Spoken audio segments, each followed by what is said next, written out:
ونعوذ بالله من شرور أنفسنا ومن سيئات أعمالنا من يهده الله فلا مضل له ومن يضلله فلا هادي له ونشهد أن لا إله إلا الله وحده لا شريك له ونشهد أن سيدنا ونبينا مولانا محمدا عبده ورسوله أرسله الله بالحق بشيرا ونذيرا أما بعد فقد قال الله تعالى في كلامه القديم أعوذ بالله من الشيطان الرجيم بسم الله الرحمن الرحيم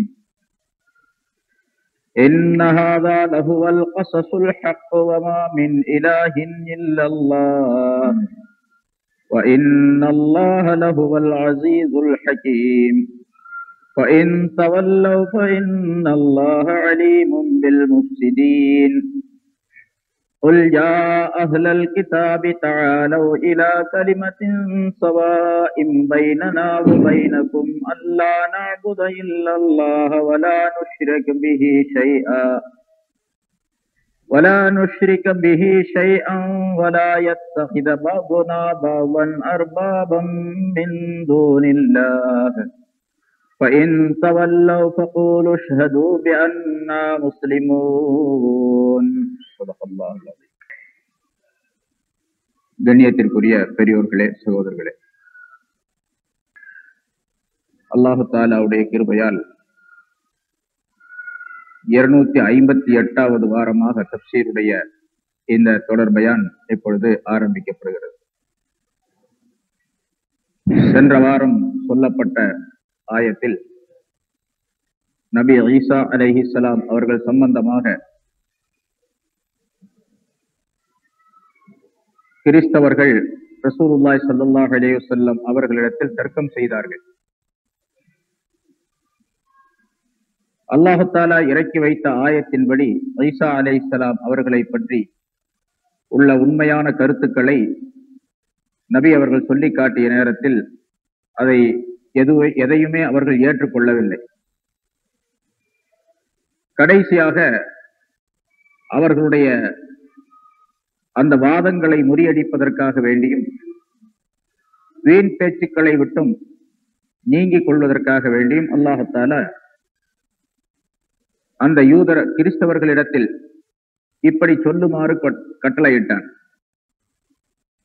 நாம் இரு சாராரும் சேர்ந்து நம்மில் யார் பொய்யர்களாக இருக்கின்றோமோ அவர்களின் மீது அல்லாஹ் தஆலாவுடைய சாபம் உண்டாவதாக என்று துஆ செய்ய வேண்டும்.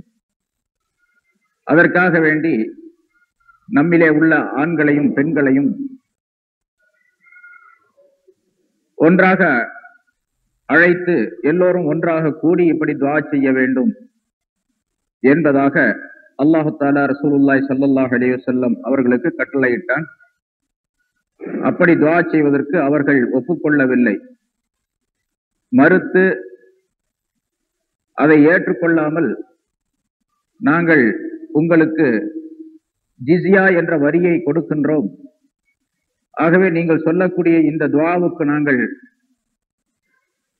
ஒப்புக்கொள்ளவில்லை என்பதாக சொல்லி தங்களுடைய ஊர்களுக்கு சென்று விட்டார்கள் என்ற விவரம் சொல்லப்பட்டது. அப்படி துஆ செய்வதற்கு பெயர் முபாஹலா என்பதாக சொல்லப்படும் என்ற விளக்கங்களும் சென்ற வாரம் சொல்லப்பட்டன.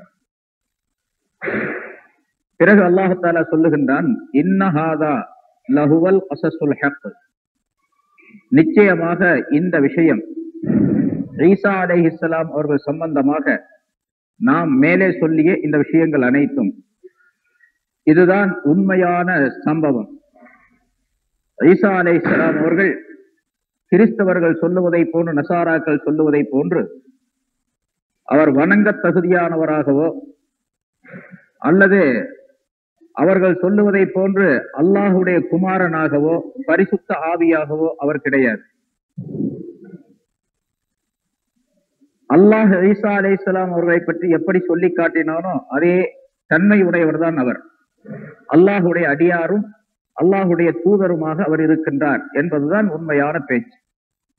அதை அல்லாஹ் இங்கே உறுதிப்படுத்துகின்றான். மேலே விஷயங்களை எல்லாம் சொல்லிவிட்டு உறுதிப்படுத்துகின்றான். இன்னஹாதா லஹுவல் கஸஸுல் ஹக், நிச்சயமாக இதுதான் உண்மையான கதை, உண்மையான சம்பவம். அதற்கு விளக்கம் சொல்லுகின்றான் திரும்ப. உண்மையான சம்பவம், உண்மையான நிலை என்று சொன்னால் அது என்ன? வமா மின் இலாஹின் இல்லல்லாஹ், வணக்கத்திற்கு தகுதியானவன் அல்லாஹுவை தவிர வேறு எவரும் கிடையாது. இதுதான் உண்மையான நிலை. அந்த கிறிஸ்தவர்கள் சொல்லுவதை போன்று ஈசாவோ அல்லது ஈசாவை 3 நபர்களில் 3ஆவதாக என்பதாக சொல்லுகின்றார்களே, அதுவோ எதுவுமே கிடையாது. அல்லாஹ், அல்லாஹுடைய குமாரன், பரிசுத்த ஆவி என்பதாக 3 நிலைகளை சொல்லுகின்றார்களே, அதுவும் கிடையாது. அல்லது ஈசாவையே கர்த்தர் என்பதாக, இலாஹ் என்பதாக, வணக்கத்திற்கு உரியவர் என்பதாக சொல்லுகின்றார்களே, அதுவும் கிடையாது. அல்லாஹ் சொல்லுகின்றான், நாம் சொல்லிய இந்த விஷயம் இருக்கின்றது, இதுதான் உண்மை. அது என்னவென்றால், வணக்கத்திற்குரியவன் அல்லாஹுவை தவிர வேறு எவருமே கிடையாது. லஹுவல் அஸீஸுல் ஹகீம், நிச்சயமாக அல்லாஹ் தஆலா அல் அஸீஸ், யாவற்றையும் மிகைத்தவன், அல் ஹகீம், எல்லா ஞானங்களும் நிறைந்தவன் என்பதாக அல்லாஹ் சொல்லுகின்றான். அல்லாஹ் என்பவன் எப்படி இருக்க வேண்டும் என்று ஒவ்வொரு ஆயத்தையும் சொல்லும் பொழுது கடைசியாக அவனுடைய சிறப்பிலக்கணத்தை, சிபத்துகளை சொல்லி காட்டுகின்றான். அதிலே இங்கே அல்லாஹ் தஆலா தனக்குரிய 2 சிபத்துகளை சொல்லுகின்றான். லஹுவல் அஸீஸ், அவன்தான், நிச்சயமாக அல்லாஹ் என்பவன் அவன்தான் யாவற்றையும் மிகைத்தவன். யாவற்றையும் மிகைத்தவன் என்று சொன்னால் அவனை மிகைப்பதற்கு வேறு எவரும் கிடையாது. இந்த சிபத், இந்த தன்மை நீங்கள் சொல்லக்கூடிய ஈசாவிடத்தில் கிடையாது. யூதர்களே, நீங்கள் சொல்லக்கூடிய உஸைரிடத்தில் கிடையாது. அல்லது முஷ்ரிக்குகளே, நீங்கள் சொல்லக்கூடிய உங்களுடைய தெய்வங்களிடத்தில் கிடையாது. யார், எந்த வர்க்கத்தினர் இந்த உலகத்தில் உள்ள அல்லாஹுவை தவிர மீதி உள்ள எந்த பொருளை தெய்வமாக ஆக்கி கொண்டாலும் சரி, அந்த பொருளிடத்தில் அல்லது அந்த மனிதரிடத்தில் இந்த அல் அஸீஸ் என்று சொல்லப்படக்கூடிய சிபத்து கிடையாது. நான் எப்படிப்பட்டவன் என்று சொன்னால், நான் அல் அஸீஸ், யாவற்றையும் மிகைத்தவனாக இருக்கின்றேன். என்னை மிகைப்பதற்கு எந்த சக்தியும் கிடையாது. எல்லா சக்தியும் எனக்கு உட்பட்டதுதான் என்பதை அல்லாஹ் தஆலா இங்கே தெரிவிக்கின்றான். யாவற்றையும் மிகைத்தவன் என்று சொல்லும் பொழுது, நான் சொல்லக்கூடிய கட்டளைகளுக்கு எதிராக எவர் நடக்கின்றாரோ அவரை பழிவாங்கிய தீருவேன் என்ற பொருளும் அதற்குள்ளே உண்டு. நான் சொல்லுகின்றேன், என்னை தவிர வேற யாரையும் வணங்கக்கூடாது. அப்படி நீங்கள் வணங்கினால் அதுதான் எனக்கு கோபத்தை உண்டு பண்ணக்கூடிய ஒரு விஷயம். அதன் மூலமாக நான் உங்களை பழி வாங்கியே தீருவேன். யாவற்றையும் மிகைத்தவன் என்று சொல்லும் பொழுது அல்லாஹ் தஆலாவுடைய 99 திருநாமங்களிலே அல் முன்தகிம் என்ற ஒரு பெயரும் உண்டு. பழி வாங்கக்கூடியவன். பழி வாங்கக்கூடியவன் என்று சொன்னால் மனிதர்களை போன்று ஏதோ ஒரு குரோத மனப்பான்மையின் காரணமாகவோ பொறாமையின் காரணமாகவோ பழி வாங்குதல் என்பது கிடையாது. மாறாக எந்த கட்டளைகளை அல்லாஹ் தஆலா சொல்லி காட்டி இருக்கின்றானோ அந்த கட்டளைகளுக்கு மாறு செய்யும் பொழுது நிச்சயமாக அந்த மனிதர்களை பழி வாங்குவார் அல்லாஹ் தஆலா. அல்லாஹ் தஆலா ரொம்ப இரக்கம் உள்ளவன் தான். முன்னாலும் பல தடவை சொல்லப்பட்டிருக்கிற நிறைய இரக்கம் உள்ளவன். எவ்வளவு இரக்கம் உள்ளவன் என்று சொன்னால், ஸல்லல்லாஹு அலைஹி வஸல்லம் அவர்கள் ஒரு உதாரணத்தோடு சொல்லுகின்றார்கள். ஒரு தாய் 2 குழந்தைகளோடு அன்னை ஆயிஷா ரலியல்லாஹு தஆலா அன்ஹா அவர்களிடத்தில் வருகின்றார். குழந்தைகளுக்கு அதாவது பசி என்பதாக ஏதாவது கொடுங்கள் என்பதாக கேட்கின்றார். ஒரே ஒரு பேரித்தம்பழம் வீட்டிலே இருந்தது. அதை எடுத்து கொடுத்தார்கள் ஆயிஷா ரலியல்லாஹு தஆலா அன்ஹா அவர்கள். அந்த பெண்மணி அந்த ஒரு பேரித்தம்பழத்தை தான் சாப்பிடாமல் அதை 2ஆக பிரித்து 2 குழந்தைகளுக்கும், பெண் குழந்தைகளுக்கும் கொடுத்தார்கள். அந்த நேரத்தில் ரசூலுல்லாஹி ஸல்லல்லாஹு அலைஹி வஸல்லம் அவர்கள் அங்கே வந்தார்கள். ஆயிஷா ரலியல்லாஹு தஆலா அன்ஹா அவர்கள் அந்த நிகழ்ச்சியை, அந்த பெண்மணி பசியோடு வந்ததையும் ஒரு பேரித்தம்பழத்தை கொடுத்ததையும் அதை தான் சாப்பிடாமல் இந்த 2 பெண் குழந்தைகளுக்கு மட்டும் கொடுத்ததையும் குறிப்பிட்டு சொல்லி காட்டினார்கள். ரசூலுல்லாஹி ஸல்லல்லாஹு அலைஹி வஸல்லம் அவர்கள், இப்படிப்பட்ட இந்த பெண்களுக்கு யார் உதவி செய்கின்றாரோ அவருக்கு மிகப்பெரிய நன்மைகள் உண்டு என்பதாக சில விஷயங்களை ஸல்லல்லாஹு அலைஹி வஸல்லம் சொல்லி காட்டிவிட்டு, இந்த குழந்தைகளின் மீது இந்த தாய்க்கு எவ்வளவு பாசம் இருக்கின்றது. தான் பசியாக இருக்கின்றாள், இருந்தாலும் தனக்கு கிடைத்த அந்த ஒரு பேரித்தம்பழத்தையாவது தன்னுடைய குழந்தைகளுக்கு கொடுக்க வேண்டும் என்பதாக பாசத்துடன் அந்த பேரித்தம்பழத்தை பகிர்ந்து கொடுக்கின்றாள்.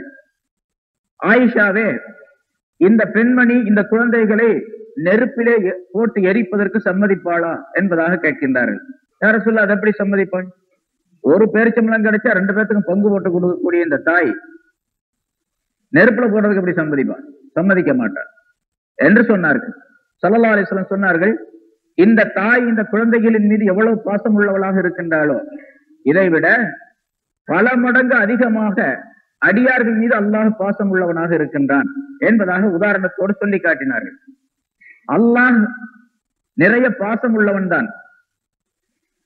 அப்படி பாசம் உள்ள அந்த அல்லாஹு தஆலா மனிதனை நரக நெருப்பில் போட்டு வேதனை செய்கின்றான் என்று சொன்னால் இந்த மனிதனுடைய செயல் அந்த பாசமுள்ள அல்லாஹுக்கு ரப்புக்கு எவ்வளவு பெரிய வேதனையை உண்டாக்கி இருக்கும் என்பதை நாம் சிந்திக்க வேண்டும்.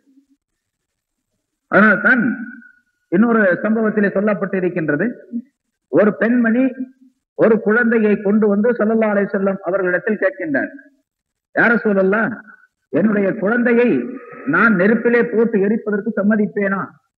நிச்சயமாக சம்மதிக்க மாட்டாய். ஒரு தாய் தன்னுடைய குழந்தையை நெருப்பிலே போடுவதற்கு சம்மதிக்க மாட்டார். பிறகு அல்லாஹு தஆலா எப்படி? ஸல்லல்லாஹு அலைஹி வஸல்லம் அவர்கள் அழுதார்கள். நீ கேட்பது உண்மைதான். அல்லாஹு தஆலா யார் தன்னை வணங்குவதற்கு முரண்டு செய்கின்றார்களோ அப்படிப்பட்ட மனிதர்களையே நரகத்தில் போடுவான். தன்னுடைய கட்டளைகளை மீறுவதிலே மனம் முரண்டாக வேண்டுமென்றே மாறுதல் செய்கின்றார்களோ அவர்களைத்தான் வேதனை செய்வான் என்பதாக ஸல்லல்லாஹு அலைஹி வஸல்லம் சொல்லி காட்டினார்கள். எனவே அல்லாஹு தஆலா இரக்கமுள்ளவன் தான். ஆனால் அதே நேரத்தில் தன்னுடைய கட்டளைகளை பல்வேறு வகைகளிலே மனிதனுக்கு நயம் ஏற்படக்கூடிய அமைப்பிலும் பயம் ஏற்படக்கூடிய அமைப்பிலும் சொல்லி காட்டி தெளிவான நிலைகளை விளக்கி இருக்கின்றான். இதையெல்லாம் மீறி மனிதன் அல்லாஹுடைய கட்டளைகளுக்கு மாறு செய்யும் பொழுது அல்லது அல்லாஹ் அல்லாத பொருள்களை வணங்கும் பொழுது அவன் நிச்சயமாக பழி வாங்கியே தீருவான். அந்த பழி வாங்குதலை விட்டும் யாரும் தடுக்கவே முடியாது. அவனை தடுக்கக்கூடிய சக்தி எதுவுமே கிடையாது. அதை அல்லாஹ் தஆலா அல் அசீஸ் என்ற வார்த்தையின் மூலமாக சொல்லி காட்டுகின்றான். யாவற்றையும் மிகைத்தவன், நிச்சயமாக அல்லாஹ் தஆலா யாவற்றையும் மிகைத்தவன். சரி, இந்த பழி வாங்குதல் வேதனை செய்தல் என்பது தன்னை வணங்காதவர்களை, தனக்கு இணை வைத்தவர்களை, தன்னுடைய கட்டளைகளுக்கு மீறியவர்களை பழி வாங்குதல் என்பது அல்லாஹ் தஆலா எதையும் விசாரிக்காமல் அல்லது நுணுக்கமான கருத்துக்களை அறிந்து கொள்ளாமல் அவன் இப்படி வேதனை செய்கின்றான், தண்டனை கொடுக்கின்றான் என்பதும் கிடையாது. உலகம் வழக்குல நம்ம பார்க்கிறோம், வாதி பிரதிவாதி ஒரு விவகாரம் சம்பந்தமாக கோர்ட்டுக்கு போகின்றார்கள் என்று சொன்னால் அங்க நீதிபதிகள் விசாரணை செய்கின்றார்கள். அந்த நீதிபதிகள் இந்த வாதி பிரதிவாதிகள் சொல்லக்கூடிய சொற்களை, விஷயங்களை வைத்து பிறகு சாட்சியாளர்களுடைய கருத்துக்களை வைத்து, சாட்சிகளை வைத்து தீர்ப்பு செய்கின்றார்கள். மிகப்பெரிய ஆராய்ச்சிக்கு பின்னாலே பல ஆண்டுகளுக்கு பின்னால் தீர்ப்பு செய்தாலும் கூட அவர்கள் செய்யக்கூடிய அந்த தீர்ப்பு இருக்கின்றது, அது வெளி தோற்றத்தை வைத்துத்தான் தீர்ப்பு செய்ய முடியும். அதே போன்றுதான் மார்க்க விஷயத்திலும் கூட ஒருவரிடத்தில் ஒரு அறிஞரிடத்தில், ஒரு ஆலிமிடத்தில், ஒரு பத்வா கொடுக்கக்கூடிய முஃப்தி இடத்தில் வந்து ஒரு விஷயத்தை பற்றி கேட்கின்றார் என்று சொன்னால் அவருடைய மனசுல என்ன இருக்குது அப்படின்னு இவருக்கு தெரியாது. அவர் என்ன கேள்வி கேட்கிறாரோ வெளிப்படையாக அதை பற்றி மட்டும்தான் சொல்ல முடியும். வெளிப்படையாக என்ன கேள்வி கேட்கின்றார் அந்த கேள்விக்குத்தான் பதில் சொல்ல முடியும். அவருடைய மனதிலே இருக்கக்கூடிய விஷயங்களை எல்லாம் ஆய்ந்து அறிந்து சொல்லக்கூடிய ஆற்றல் எந்த மனிதருக்கும் கிடையாது. அதனால பொதுவாக சட்டம் சொல்லப்படும், நஹ்னு நஹ்குமு பில்லாஹிர், நாம் வெளிப்படையான விஷயங்களை கொண்டுதான் தீர்ப்பு செய்கின்றோம். மனசுல என்ன இருக்குது அப்படின்னு தெரியாது. அவன் உண்மை சொல்றானா பொய் சொல்றானா அப்படிங்கறதுதான் தெரியாது. ஆனால் அல்லாஹ் தஆலா மிகப்பெரிய நீதிபதி. அவன் எப்படிப்பட்ட நீதிபதி என்று சொன்னால், நீங்கள் வெளித்தோற்றத்திலே செய்யக்கூடிய சொல்லக்கூடிய விஷயங்கள் மட்டுமல்லாமல் உங்களுடைய உள்ளத்திலே என்ன மறைத்து வைத்திருக்கின்றீர்களோ அதையெல்லாம் தெரிந்தவன் அவன். அப்படிப்பட்ட ஞானம் உள்ளவன்.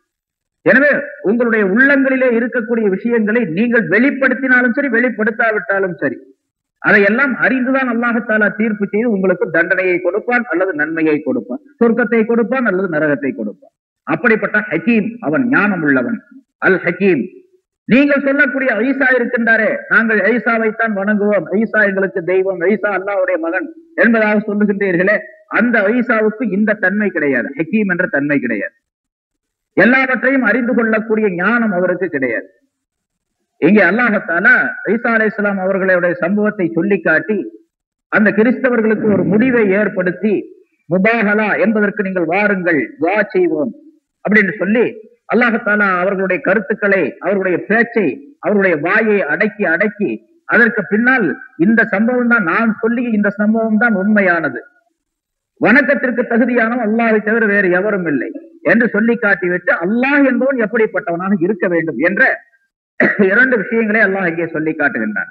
அவன் அல் அசீஸ் யாவற்றையும் மிகைத்தவனாக இருக்கிறான், அல் ஹக்கீம் ஞானம் உள்ளவனாக இருக்கின்றான். அவனுடைய ஆட்சியிலே, அவனுடைய அதிகாரத்திலே, அவனுடைய அரசு தன்மையிலே, அவன் ஆட்சி செய்யக்கூடிய முறையிலே எந்த விதமான பிசிரும் எந்த விதமான தவறும் கிடையாது. எந்த சின்ன தவறும் அவனிடத்திலிருந்து ஏற்படுவதே கிடையாது. அப்படிப்பட்ட ஞானம் உள்ளவன் என்பதையும் அல்லாஹாலா சொல்லி காட்டுகிறான். அல்லாஹாலா செய்திருக்கக்கூடிய ஏற்பாடுகள், உலகம் நடைபெறுவதற்காக வேண்டி என்னென்ன ஏற்பாடுகளை செய்திருக்கின்றானோ அப்படிப்பட்ட ஏற்பாடுகள் அனைத்திலும் எந்த ஒரு சின்ன சருகுதலும் ஏற்பட்டு விடவே முடியாது. எந்த ஒரு சின்ன தவறும் அதிலே எவரும் கண்டுபிடிக்கவும் முடியாது. இந்த சூரியன் சந்திரன் இயங்கி வரக்கூடிய விஷயத்திலே, அல்லது இந்த ஆழம் என்ற பிரபஞ்சத்தில் இருக்கக்கூடிய மற்ற கோளங்கள் இயங்கி வரக்கூடிய விஷயத்திலே, இந்த பூமியில் நடைபெறக்கூடிய பல்வேறு பல்லாயிரக்கணக்கான நிகழ்ச்சிகளிலே இது தவறு, இது இப்படி இருந்தால் நன்றாக இருக்கும் என்று எவராவது நினைப்பாரையானால் அது அவருடைய அறிவின் குறைவை காட்டுகின்றதை தவிர அல்லாஹாலாவுடைய தத்பீரிலே, அல்லாஹாலாவுடைய ஆட்சியின் முறையிலே குறை கிடையாது என்பதை மட்டும் விளங்க வேண்டும். நம்ம கூட சில சமயங்கள்ல இப்படி இருந்தா நல்லா இருக்குமே, அல்லாஹ் ஏன் இப்படி வச்சிருக்கிறோம் அப்படின்னு ஒரு சில விஷயங்களை சிந்திப்பது உண்டு. சில மனிதர்களுக்கு அப்படி அறிவு போகும். அல்லாஹாலா இப்ப இந்த ராத்திரி பகலை ஏன் இப்படி கூடுதல் குறைவா வைக்கணும், சிங்கப்பூர் மாதிரியே இந்த இந்தியாவும் இருந்தா என்ன அப்படின்னு சில பேர் நினைப்பாங்க. அரபு நாடு மாதிரியே இந்த நாட்டிலே வந்து எண்ணெய் எல்லாம் கிடைச்சா என்ன அப்படின்னு நினைப்பாங்க. அல்லாஹாலா தன்னுடைய ஹிக்மத்தின் காரணமாக, ஞானத்தின் காரணமாக இந்த பூமியிலே எந்த இடத்திலே என்ன பொருள் விளைய வேண்டுமோ, என்ன பொருள் உற்பத்தியாக வேண்டுமோ அதனை தன்னுடைய அறிவின் காரணமாக ஏற்படுத்தி வச்சிருக்கிறான். இன்ன பொருள் இந்த இடத்தில் இப்படித்தான் இருக்க வேண்டும் என்பதால். அதே போன்று மனிதர்களுடைய அமைப்பும் வைத்தான். இந்த மனிதன் இப்படித்தான் இருக்க வேண்டும், இந்த மனிதனுக்கு இவ்வளவுதான் உலக பொருளாதாரம் கொடுக்கப்பட வேண்டும், இந்த மனிதனுக்கு இவ்வளவுதான் ஞானம் கொடுக்கப்பட வேண்டும், இந்த மனிதனுக்கு இவ்வளவுதான் உணவு கொடுக்கப்பட வேண்டும் என்று வரையறை செய்து நிர்ணயம் செய்து வைத்திருக்கின்றான். அப்படிப்பட்ட ஹக்கீம் அவன், ஞானவான். ஒவ்வொரு பொருளுக்கும் உலகத்திலே பல்லாயிரக்கோடிக்கணக்கான உயிரினங்கள் இருக்கின்றன. ஒவ்வொரு உயிரினமும் எப்படி வாழ வேண்டும், எப்படி அதனுடைய அமைப்பு இருக்க வேண்டும், எவ்வளவு காலம் வாழ வேண்டும், எவ்வளவு உணவை சாப்பிட வேண்டும், எப்படியெல்லாம் அது வாழ வேண்டும் என்பது பற்றி உள்ள முடிவை அல்லாஹாலா தீர்மானித்து அதை நடத்தி கொண்டிருக்கின்றான். குல்ல யௌமின் ஹுவ ஃபீ ஷன், ஒவ்வொரு நாளும் அவன் தன் காரியத்திலே ஈடுபட்டு இருக்கின்றான். அல்லாஹாலா ஓய்வாக இருப்பது என்பது கிடையாது. எல்லா வேலையும் முடிச்சுட்டு இப்ப ஓய்வாக ஹாயா இருக்கிறான் அப்படிங்கறதெல்லாம் கிடையாது. ஒவ்வொரு நாளும் ஒவ்வொரு நேரமும் இந்த உலகத்தில் உள்ள பல்லாயிரக்கோடிக்கணக்கான பொருள்களுடைய இயக்கங்களை நடத்தி கொண்டே இருக்கின்றான். அவ பாக்குறோம், குடும்பத்துல மனைவி மக்கள் எல்லாம் இருக்கிறாங்க. இவர்களை எல்லாம் நடத்தாட்டுவதற்காக வேண்டி, இயங்க செய்வதற்காக வேண்டி, குடும்பத்தை நடத்தி செல்வதற்காக வேண்டி பல மணி நேரங்கள் உழைக்க வேண்டியது இருக்கின்றது குடும்பத்துல. அதே போன்று ஒரு மனிதனுக்கு வேறொரு பொறுப்பு இருக்கின்றது. ஒரு கடை வச்சிருக்காரு, அது ஒரு பொறுப்பு, அல்லது ஒரு ஆபீஸ்ல வேலை செய்யறாரு, அது ஒரு பொறுப்பு. இந்த பொறுப்புகளை நிறைவேற்றுவதற்காக அவர் சில மணி நேரங்கள் உழைக்க வேண்டியது இருக்கின்றது. ஆனால் ஒரு சில மனிதர்களை காப்பாற்றுவதற்காக வேண்டி, அவர்களை பராமரிப்பதற்காக வேண்டி, அவருக்கு இட்ட கட்டளைகளை, அந்த காரியங்களை பரிபூர்ணமாக செய்து முடிப்பதற்காக வேண்டி பல மணி நேரங்கள் மனிதனுக்கு தேவைப்படுகின்றன. அவன் ஓய்வா இருந்தாலும் இந்த காரியங்கள்லாம் கெட்டு போயிடும். படுத்தே தூங்குறான், காலையில எந்திரிச்சு சாயந்தரம் வரைக்கும் பேசாமையா உட்கார்ந்து இருக்கான், எந்த காரியமும் நடைபெறாது. அல்லாஹாலா இந்த ஆழம் என்ற பிரபஞ்சத்தில் இருக்கக்கூடிய அத்தனை பொருள்களையும் இயங்க செய்கின்றான் என்று சொன்னா அவன் சும்மா இருந்தா இதெல்லாம் இயங்காது. அல்லாஹாலா இயக்கி வைத்து விட்டு பேசாம உட்கார்ந்து இருக்கிறான், பார்த்துக்கிட்டே எல்லாம் தானாகவே சுத்திக்கிட்டு இருக்குது, தானாகவே அது தன்னுடைய காரியங்களை செஞ்சுக்கிட்டு இருக்குது அப்படிங்கிறதும் கிடையாது. ஒவ்வொரு நிமிஷம், ஒவ்வொரு வினாடியும் அல்லது வினாடியை விட குறைவான நேரத்திலும் அல்லாஹாலா இயங்கி கொண்டே இருக்கு. எந்த அளவுக்கு முன்னால் நான் சொல்லி இருக்கிறேன், அல்லாஹாலாவுடைய நாட்டம் ஒவ்வொரு பொருளின் மீதும் இருக்கின்றது. நாட்டம் ஒரு பொருளின் மீது ஏற்பட்ட பிறகுதான் அந்த பொருள் இயங்கக்கூடிய தன்மையை பெறுகின்றது. அது எந்த அளவுக்குன்னு கேட்டா, நம்ம இங்க இருந்து இந்த மஸ்ஜிதுக்கு வெளியே போறோம், நான் போறேன்னு வச்சுங்க, என்னுடைய காலடிகளை நான் வலது காலை இடது காலை எடுத்து வைத்து எட்டுக்களாக அடிகளாக காலடிகளாக வைத்து இங்கிருந்து வெளியே செல்லணும். இங்கிருந்து வெளியே செல்லும் பொழுது ஒவ்வொரு அடியையும் ஒவ்வொரு காலையும் நான் தூக்கி வைத்து அடுத்த அடியை எடுத்து வைக்கக்கூடிய நேரத்தில் அல்லாஹுடைய நாட்டம் என்னுடைய காலடியின் மீது நிகழும் பொழுதுதான் அது 8 அங்கே நடைபெறுகின்றது. காலடி விழுகின்றது. நான் வலது கால தூக்கி வச்சேன், அடுத்தாப்புல இடது கால தூக்கி இன்னொரு 1/2 அடி 3/4 அடி தூரத்தில் தூக்கி வச்சாதான் அடுத்த 8 அடுத்த காலடி நிகழும். அப்ப நான் இந்த இடத்தை கடக்க முடியும். இப்ப இந்த இடத்தை கடப்பதற்கு இங்கிருந்து மஸ்ஜிதிற்கு வெளியே செல்ல வேண்டும் சொன்னால் ஒரு 20 காலடிகள் என்று சொன்னான். இந்த 20 காலடிகளிலும் ஒவ்வொரு காலடியை நான் தூக்கி வைக்கக்கூடிய நேரத்திலும் அல்லாஹ் தஆலாவுடைய நாட்டம் அங்கே நிகழ வேண்டும். நீ இந்த காலடியை, இந்த மனிதன் இந்த காலடியை தூக்கி வைக்க வேண்டும் என்ற அல்லாஹ்வுடைய நாட்டம் நிகழ்ந்த பின்னால் தான் ஒவ்வொரு காலடியும் தூக்கி வைக்கப்படுகின்றது. எதுக்கு சொல்றேன், இன்னொரு கருத்தை இப்படி வழங்க கூடாது. நான் இங்கிருந்து இந்த மஸ்ஜிதை விட்டு வெளியே போறதா இருந்தா ஒரு 20 எட்டுகள் 20 காலடிகள் வைத்து போகணும்.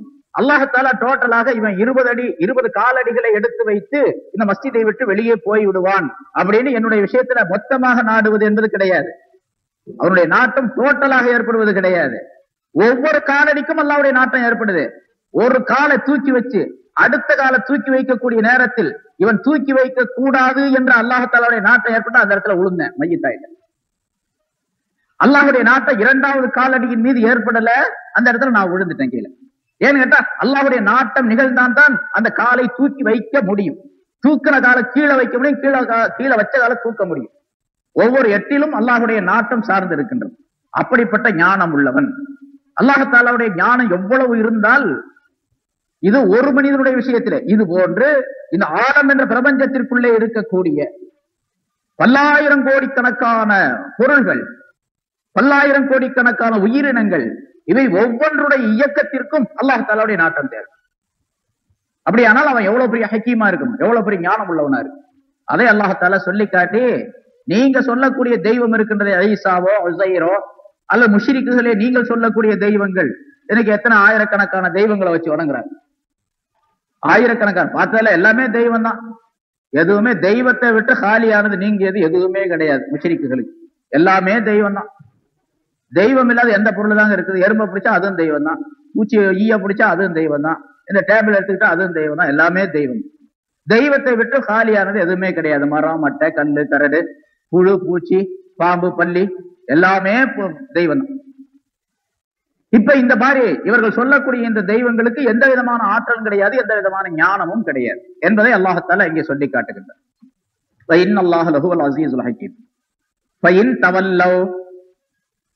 அவர்கள் இதனை புறக்கணித்தால், இந்த கிறிஸ்தவர்களுக்கு அல்லாஹ் தஆலா பதில் சொன்னான்.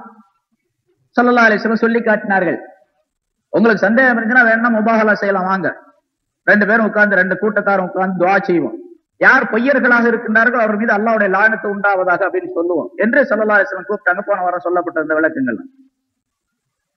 அப்படி இல்லைன்னு சொன்னா அல்லாஹ் ஒருத்தன் ஒப்புக்கொள்ளுங்க, அது முடியாதுன்ட்டாங்க. அவங்க ஜிஸ்யா வரி கட்டுறதாக சொல்லி ஒப்புக்கொண்டு போயிட்டாங்க. அப்படி வரியும் கட்டல, அல்லாஹ்வையும் வணங்க மாட்டோம், நாங்க எங்க இஷ்டத்துக்கு எங்க தெய்வங்களை தான் வணங்குவோம் அப்படின்னு ஒருத்தர் சொன்னார். பயின் தவல்லோ, அவர்கள் புறக்கணித்தால், அல்லாஹ் வணங்க மாட்டோம், ஒருத்தன் ஏற்றுக்கொள்ள மாட்டோம், எங்களுக்கு தெய்வம் எங்க தெய்வம் தான், அதைத்தான் நாங்க வணங்குவோம் அப்படின்னு இப்ப சொல்றாங்கல்ல. அந்த மாதிரி சொன்னால் பயின் தவல்லோ, புறக்கணித்தால், பயின்னல்லாஹ அலீமும் பில் முஃப்ஸிதீன், நிச்சயமாக அல்லாஹ் தஆலா குழப்பவாதிகளை அறிந்தவனாக இருக்கிறான். சம்பந்தம் இல்லாம சொல்றான். அவர்கள் புறக்கணித்தால் அவங்களை அடிப்பேன், உதைப்பேன், நரகத்துல போடுவேன் அப்படின்னு சொல்லணும். அவர்கள் புறக்கணித்தால் அவர்களுக்கு தண்டனை உண்டு அப்படின்னு சொல்லணும். அப்படி சொல்லாம பயின் தவல்லோ, அவர்கள் புறக்கணித்தால் முஃப்ஸிதீன்களை, பசாது செய்யக்கூடியவர்களே அல்லாஹ் தஆலா அறிந்தவனாக இருக்கின்றான் அப்படின்னு சொல்றோம். இதுக்கு பல விளக்கங்கள் சொல்லப்பட்டிருக்கின்றன. ஒரு விளக்கம் முன்னாலும் சொல்லப்பட்டிருக்கிறது, இதே மாதிரி ஆயத்து முன்னால வந்திருக்கு.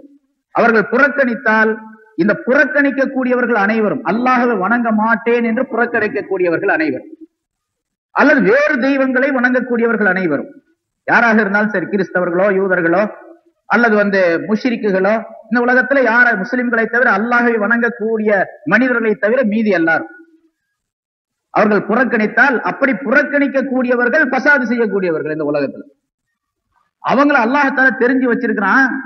கடுமையான தண்டனையை எந்த நேரத்துல கொடுக்கணும் அந்த நேரத்துல கொடுப்போம் அப்படிங்கிற அர்த்தம். அப்ப தண்டனையை கொடுப்பான் அப்படிங்கிறதுக்குள்ள இருக்குது. வெறுமனே தண்டனையை அல்லாஹ் தஆலா கொடுப்பான்னு சொல்லிட்டா இவங்க முஃப்ஸிதீன்கள் அப்படிங்கிற கருத்து அதுல வராது. முன்னாலும் சொல்லி இருக்கிறாங்க, ஒரு மனிதன் அல்லாஹ் அல்லாத பொருளை வணங்குகின்றானே, அந்த மனிதன் எவ்வளவு பெரிய நியாயவாதியாக இருந்தாலும் சரி, எவ்வளவு பெரிய நேர்மையாளனாக இந்த உலகத்தில் இருந்தாலும் சரி, சில மனிதன் நம்மெல்லாம் சில பேரை பார்க்கிறோம், காபிர்கள்ல, முஸ்லிம்கள் அல்லாத மனிதர்கள்ல அவர் ரொம்ப நியாயமானவருங்க, ரொம்ப நல்ல மனுஷன். முஸ்லிம் இல்லாவிட்டாலும் கூட அவர் அல்லாஹ்வை தவிர வேறு தெய்வங்களை சில வணக்கம் செய்தாலும் கூட ரொம்ப நல்ல நேர்மையான மனிதருங்க அவர் அப்படின்னு சொல்றோம். நேர்மையான மனிதர் என்று அடுத்த மதத்தை சேர்ந்த மார்க்கத்தை சேர்ந்த ஒரு மனிதரை யாரை நாம் சொல்லுகின்றோமோ அந்த மனிதன் அல்லாஹ்தால முஃப்ஸிதுங்கிறான், ஃபசாது செய்யக்கூடியவன் அப்படிங்கிறான். ஏன்னு கேட்டா இவன் அல்லாத வேறு பொருளை வணங்கும் போதே ஃபசாது வந்துருச்சுங்க. அல்லாத வேறு பொருளை வணங்கும் பொழுது இந்த மனிதன் அவனுடைய உள்ளம் இருக்கின்றதே அது எப்படி பல தெய்வங்களை வணங்குகின்றானோ அதே போன்று அவனுடைய எண்ணங்களும் பலவாறாக இருக்குமே தவிர ஒரே விதமான எண்ணமாக இருக்காது. அவனிடத்தில் ஒரே விதமான எண்ணம் இருக்க முடியாது. நேர்மை என்பது அவனிடத்தில் இருக்க முடியாது. சில சமயங்கள்ல நம்ம சில வியாபாரிகள் அவரை விட இவர் நம்ம சாயிபை விட இவர் பரவாயில்லைங்க அப்படின்னு சொல்லிட்டு வேற கடைக்கு போறோம். சாயிபு கடையில போனா எப்ப பார்த்தாலும் காசு கூட தான் போடுவாரு. அந்த ஆளு பாருங்க ஹிந்துவா இருக்காரு, அந்த ஆளு அப்படி இருந்தாலும் கூட நல்ல ஆளுங்க, அவரு ரொம்ப நேர்மையா நிற்கிறாரு, காசு கொடுக்கிறாரு. இது வெளித்தோற்றத்துல அந்த வியாபார விஷயத்துல நேர்மை என்று இருந்தாலும் கூட அவருடைய உள்ளத்துல பல்வேறு தெய்வங்கள் குடிகொண்டு இருக்கின்ற காரணத்தால் அவருடைய உள்ளம் பசாதா இருக்கு, அவருடைய கல்பு பசாதுல இருக்கு, குழப்பத்தில் இருக்கின்றது, வீணான நிலையில் இருக்கின்றது. ஆகவே அப்படிப்பட்ட மனிதர்கள் அனைவரும் முஃப்ஸிதீன்கள், உலகத்தில் குழப்பத்தை உண்டாக்கக்கூடியவர்கள் தான். அவர்களுக்கு மத்தியில ஒரு நேர்மையான நிலை என்பது நிரந்தரமாக இருக்க முடியாது, நிரந்தரமாக இருக்க முடியாது. சரி, முஸ்லிம்கள்லயும் அப்படித்தானே இருக்கிறாங்க அப்படின்னு நம்ம கேட்டோம்னு சொன்னா இவங்க ஈமான் கொண்டிருக்கக்கூடிய விஷயத்திலே அந்த ஈமானை சரிப்படுத்திக் கொள்ளவில்லை. அதை பற்றி நிறைய சொல்லியிருக்கிறோம் முன்னால். ஈமான் கொண்ட மனிதர்களும் கூட தங்களுடைய ஈமான் என்ன சொல்லி காட்டுகின்றதோ, ஈமான் எந்த வழியை காட்டுகின்றதோ அந்த வழியில செல்லாததன் காரணமாக அவங்களும் பசாது உடையவர்கள் தான். அதையும் முன்னால் சொல்லியிருக்கிறோம். இங்க முஃப்ஸிதீன் அப்படின்னு சொன்னா அல்லாஹ்வை தவிர வேறு தெய்வங்களை வணங்கக்கூடியவர்கள் பசாது உடையவர்கள், குழப்பவாதிகள். அதே நேரத்துல ஈமான் கொண்டிருக்கக்கூடிய நம்மை போன்றவர்கள் நாம் என்ன செய்ய வேண்டும் என்று நமக்கு சொல்லப்பட்டு இருக்கின்றதோ அதை செய்யாவிட்டால் நாமும் பசாது உடையவர்கள் தான். அல்லாஹ் தஆலா குர்ஆன்ல சொல்லுகின்றான், சென்ற ஜும்ஆவிலும் கூட அந்த விளக்கம் சொல்லப்பட்டது. வலா துஃப்ஸிது ஃபில் அர்தி பஅத இஸ்லாஹிஹா, இந்த பூமியிலே நீங்கள் குழப்பம் செய்ய வேண்டாம் இதை ஒழுங்குபடுத்திய பின்னால் என்று அல்லாஹ் தஆலா சொல்லுகின்றான். இந்த பூமியை ஒரு ஒழுங்கான அமைப்பிலே நாம் அமைத்து வைத்திருக்கின்றோம், இந்த அமைப்புக்கு பின்னால் நீங்கள் பசாது செய்யக்கூடியவர்களாக ஆக வேண்டாம் என்று அல்லாஹ் சொல்லுகின்றான். என்ன பூமியை ஒழுங்கா வச்சிருக்கிறான், நம்ம பசாது செய்யறோம் அதுல அப்படின்னு கேட்டா அதுக்கு விளக்கங்கள் சொல்லப்பட்டு இருக்கின்றது. இப்ப இந்த ஆலம் என்ற இந்த பிரபஞ்சம், வானம், பூமி, இவையெல்லாம் மற்ற கோளங்கள் எல்லாம், இந்த பொருள்கள் எல்லாம் எந்தெந்த பொருள்கள் எந்தெந்த இடத்திலே எப்படி இயங்க வேண்டுமோ அப்படி அந்த முறைப்படிக்கு அமைத்து வைத்திருக்கின்றான் அல்லாஹ் தஆலா. இந்த வானவெளியிலே இந்த பூமிக்கு மேலே உள்ள இந்த பேரண்டத்திற்குள்ளே சூரியன், சந்திரன் போன்ற, சந்திரன் பூமியுடைய துணைக்கோளாக ஆக்கப்பட்டிருக்கின்றது. இந்த பூமி சுற்றி வரக்கூடிய இந்த பகுதியிலே மிக பிரம்மாண்டமான ஒரு கோளமாக சூரியனை அல்லாஹ் தஆலா அமைத்து வைத்திருக்கின்றான். இந்த சூரியனை சுற்றி இந்த 9 கிரகங்கள் சுற்றி வரக்கூடிய ஒரு அமைப்பை ஏற்படுத்தி வைத்திருக்கின்றான். இது எப்படி சுற்றி வருகின்றனவோ இந்த பொருள்கள் எல்லாம், இதெல்லாம் ஒரு இஸ்லாஹான நிலை, குழப்பத்தை விளைவிக்காத ஒரு சுமூகமான சீர்திருத்தமான ஒரு அற்புதமான நிலையை உருவாக்கக்கூடியவையாக இதனை ஏற்பாடு செய்து அல்லாஹ் தஆலா அமைத்து வைத்திருக்கின்றான். சூரியனை சுற்றி சுற்றி இது வந்துகிட்டே இருக்குது. பூமி சூரியனை சுற்றுகின்றது, தன்னை தானே சுற்றி கொள்ளுகின்றது. சூரியனை சுற்றி வருவதற்கு ஒரு வருஷமும் தன்னைத்தானே சுற்றி கொள்வதற்கு ஒரு நாளும் கணக்கு. ஒரு நாள் என்பது இரவு பகல் 24 மணி நேரங்கள் மாறி வருவதற்கு தன்னை சுற்றுவதும், காலங்கள் மாறி வருவதற்கு சூரியனுடைய பாதையிலே சுற்றி வருவதையும் அல்லாஹ் தஆலா நியமனம் செய்து வைத்திருக்கின்றார். இது இஸ்லாஹ், ஒரு சீரான அமைப்பு. இது மாறி 365 நாள்ல சுத்தி வரக்கூடிய அந்த சூரியன் அந்த பாதையில கொஞ்சம் வேகமா தான் போவோமே அப்படின்னு சொல்லி போட்டு வேகமா ஓடிச்சு. சூரியனுடைய பாதையில எவ்வளவு வேகம் சுத்தி வருது சென்ற வாரம் கூட சொல்லப்பட்டது உங்களுக்கு. அதாவது 1,08,000 கிலோமீட்டர் ஒரு மணிக்கு. இந்த பூமி சூரியனை சுத்தக்கூடிய பாதையில ஒரு மணிக்கு 1,08,000 கிலோமீட்டர் வீதம் சுத்துது, ஓடுது. அப்படி சுத்தி வந்து ஒரு வருஷத்துல இதனுடைய எல்லையை, தன்னுடைய அந்த ரவுண்ட வந்துருது, தன்னுடைய அந்த நீள் வட்டத்தை சுற்றி கடந்து வந்துருது. இப்ப சூரியன் அதுக்கு ஒரு சக்தி இருந்து தானாக அது இப்படி நினைக்குது, 1,08,000 கிலோமீட்டர் போனா 365 நாள் ஆகுது, அதனால ஒரு 200 நாள்ல சுத்தி வந்துருவோம் அப்படின்னு கொஞ்சம் வேகமா போகுது. ஒரு மணிக்கு 2 லட்சம் கிலோமீட்டர் வேகத்துல போகுது. என்ன ஆகும், பூமியில ஒரு பொருளும் கூட இருக்காது. பூமியில மழை இருக்காது. இப்ப இப்படி சுத்தி வரும்போது சில நேரங்கள்ல பூகம்பம் ஏற்படுது, சில இடங்கள்ல அது அல்லாஹாலாவுடைய ஏற்பாடு, அவனுடைய நாட்டம், அவனுடைய அறிவின்படி ஏற்படுவது வேற விஷயம். அதுக்கு அல்லாஹால சில இதுகளை வச்சிருக்கிறான். விஞ்ஞானிகள் பல கருத்துக்களை சொல்லுகின்றார்கள், அல்லாஹுடைய நாட்டப்படிக்கு நடக்குது. சரி, அப்படி வேகமாக சுத்தி வரக்கூடிய நேரத்தில் நம்ம இந்த உலகத்துல வாழ முடியாது. இந்த 1,08,000 கிலோமீட்டர் வீதம் சுற்றி வரக்கூடிய இந்த அமைப்பு தான் கடல் அதனுடைய இடத்திலே இருப்பதற்கு, மனிதர்கள் இந்த உலகத்திலே வாழ்வதற்கு தகுதியான ஓட்டத்திலே அது ஓடுகின்றது. அதை விட கொஞ்சம் வேகம் குறைஞ்சிச்சு அப்பவும் பசாது வந்துடும், வேகம் கூடிச்சு அப்பவும் பசாது வந்துடும். இப்ப அல்லாஹாலா அதை ஒரு மணிக்கு 1,08,000 கிலோமீட்டர் வேகத்துல சுத்தி வர செய்திருப்பது அது இஸ்லாஹ். இந்த இஸ்லாஹுக்கு பின்னால பசாதாக ஆக்க வேண்டாம். இது அப்படி வேகமா போனா அல்லது குறைச்சு போனா பசாது உண்டாயிடும். அதே போன்று இந்த பூமியை இதே மாதிரி வானங்கள் இருக்கக்கூடிய எல்லா கோலங்களும் அப்படி. அதே மாதிரி பூமியில பாருங்க, பூமியில ஒவ்வொரு உயிர் பிராணியும் இப்படித்தான் வாழ வேண்டும் என்ற ஒரு முறையை அல்லாஹால அமைத்து வைத்திருக்கின்றான். சில பிராணிகளை கடலில் வாழுமாறு அல்லாஹால அமைத்து, தண்ணீர்ல தான் வாழணும். தண்ணீரில் வாழக்கூடிய பிராணிகள் எல்லாம் அல்லாஹாலாட்ட ரிப்போர்ட் பண்ணி, யாரெல்லாம் நாங்க ரொம்ப நாளா தண்ணியிலேயே கிடக்குறோம், எங்களை கொஞ்ச நாளைக்கு கரையில விட்டுரு, நாங்க போய் மனுஷங்க எல்லாம் இருக்கிற இடத்துல நாங்க வாழ்றோம் அப்படின்னு எல்லா மீன், திமிங்கலம், கடல்ல இருக்கக்கூடிய அந்த இனங்கள்லாம் வேலையை வந்துருச்சுன்னு வச்சுங்க, என்ன ஆகும்? உலகம் பூரா பசாத் ஆகி போயிடும். கடல்ல இருக்கக்கூடிய பிராணிகள் தரைக்கு வந்தா உலகம் பசாதா போயிடும். அப்ப கடலில் இருக்கக்கூடிய பிராணிகள் கடலில் வாழ வேண்டும் என்பதுதான் இஸ்லாம். இதை அல்லாஹால நியமனம் செய்து வைத்திருக்கின்றான். இது மாறினால் பசாது உண்டாயிடும். அதே போல காட்டில் சில மிருகங்கள் வாழ வேண்டும் என்று நியதியை அல்லாஹால ஏற்படுத்தியிருக்கான். சிங்கம், புலி, கரடிலாம் அதெல்லாம் பூமிக்கு வரக்கூடாது, தரைக்கு வரக்கூடாது. தரையில் சில மனிதர்கள் மற்ற மிருகங்கள் சில இந்த பூமியில தரையில் வாழ வேண்டும் என்ற நியதியை வைத்திருக்கின்றார். அதெல்லாம் காட்டுக்கு போகக்கூடாது. நம்ம எல்லாம் காட்டுக்கு போயிட்டு காட்டுல இருக்க மிருகங்கள்லாம் தரைக்கு விட்டுட்டோம், அப்ப என்ன ஆகும்? அப்பவும் பசாது உண்டாயிடும். அதே போல சில பிராணிகள் பகலில் தான் வாழ வேண்டும், இரவில் தூங்க வேண்டும் என்று நியதியை அமைத்து வைத்திருக்கின்றான். இது இஸ்லாம். சில பிராணிகள் பகலெல்லாம் கூட்டுல இருக்கும், காட்டுல இருக்கும், பொந்துல இருக்கும், இரவுல இறை தேடுவதற்காக வெளியே வரும். அப்படி சில பிராணிகளை பகலில் இரவில் இறை தேடக்கூடிய அந்த பிராணிகளை பகல்ல இறை தேடுவதற்காக வெளியே விட்டுட்டா அல்லாஹால பசாது வந்துடும். அப்ப எந்த பொருளை எப்படி அல்லாஹ் அமைத்து வைத்திருக்கின்றான் அப்படி இருப்பதுதான் இஸ்லாம். அத நீங்களா என்ன பண்றீங்க? இப்ப மனிதர்கள் சில பேர் இப்படி முயற்சி பண்றாங்கல்ல, காட்டுல இருக்கக்கூடிய மிருகங்கள்லாம் வீட்டுக்கு கொண்டு வரலாம். சில பேர் மிருகங்களை வளர்க்கிறாங்க, காட்டு பிராணிகளை. இப்ப உதாரணமா காட்டுல இருக்கக்கூடிய சில பிராணிகள், ஒருத்தர் அணில் வளர்க்கிறாரு, ஒருத்தர் முயல் வளர்க்கிறாரு, அல்லது ஒருத்தர் சிங்கம், கூலி வளர்க்கிறாரு, ஒருத்தர் நரி வளர்க்கிறாரு. இப்படி நிறைய வீட்டுகள் நம்ம கதைகள்ல புஸ்தகங்கள்ல படிக்கிறோம். இவருக்கு பிரியமான வளர்ப்பு பிராணி கேட்டா நரி அப்படின்னு சொல்றாரு. அந்த நரி காட்டுல இருக்கக்கூடிய அந்த நரியை பிடிச்சிட்டு வந்து வீட்டுல வச்சு வளர்த்தா அந்த வீடு பசாத் ஆயிடும். நம்ம நிறைய சம்பவங்களை பாக்குறோம். அது மாதிரி காட்டில் இருக்கக்கூடிய அந்த நரியை காட்டுலதான் விடணுமே தவிர வீட்டுக்கு கொண்டு வந்தாலும் பசாத் ஆயிடும். அதே மாதிரி சில பிராணிகள், சில பொருள்கள். இதே போன்று இப்ப அல்லாஹ்தாலா என்ன சொல்றான்? வலா துஃப்ஸிது ஃபில் அர்தி பஅத இஸ்லாஹிஹா. இந்த பூமியிலே நீங்கள் குழப்பம் செய்ய வேண்டாம், அதை ஒரு சீரான நிலையில் நாம் அமைத்த பின்னால், சீரான நிலைக்கு பின்னால் குழப்பம் செய்ய வேண்டாம். அல்லாஹ்தாலா சீராக அமைத்திருக்கின்றான். அதுக்கு பின்னால் இதுக்கு மாற்றங்களை நீங்கள் ஏற்படுத்தக்கூடாது.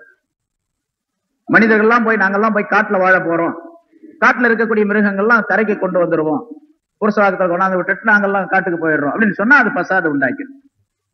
இதே போல மனிதர்கள் வாழ்வதற்காக வேண்டி சில முறைகளை அல்லாஹ்தாலா சொல்லி தந்திருக்கின்றான். இப்படித்தான் வாழ வேண்டும் அப்படின்னு சொல்லி, இப்படித்தான் ஸல்லல்லாஹு அலைஹி வஸல்லம் அவர்கள் மூலமாக அந்த முறைகளை, அந்த ஒழுக்கங்களை நமக்கு சொல்லி தந்திருக்கின்றான். இப்படித்தான் சாப்பிட வேண்டும், இப்படித்தான் குடிக்க வேண்டும், இப்படித்தான் உடை அணிய வேண்டும், இப்படித்தான் தூங்க வேண்டும், இப்படித்தான் பேச வேண்டும், இப்படித்தான் வணக்கம் செய்ய வேண்டும், அல்லாஹுவைத்தான் வணங்க வேண்டும், அவன் அல்லாத பொருளை வணங்கக்கூடாது என்றெல்லாம் அல்லாஹ்தாலா சொல்லி தந்திருக்கின்றான்.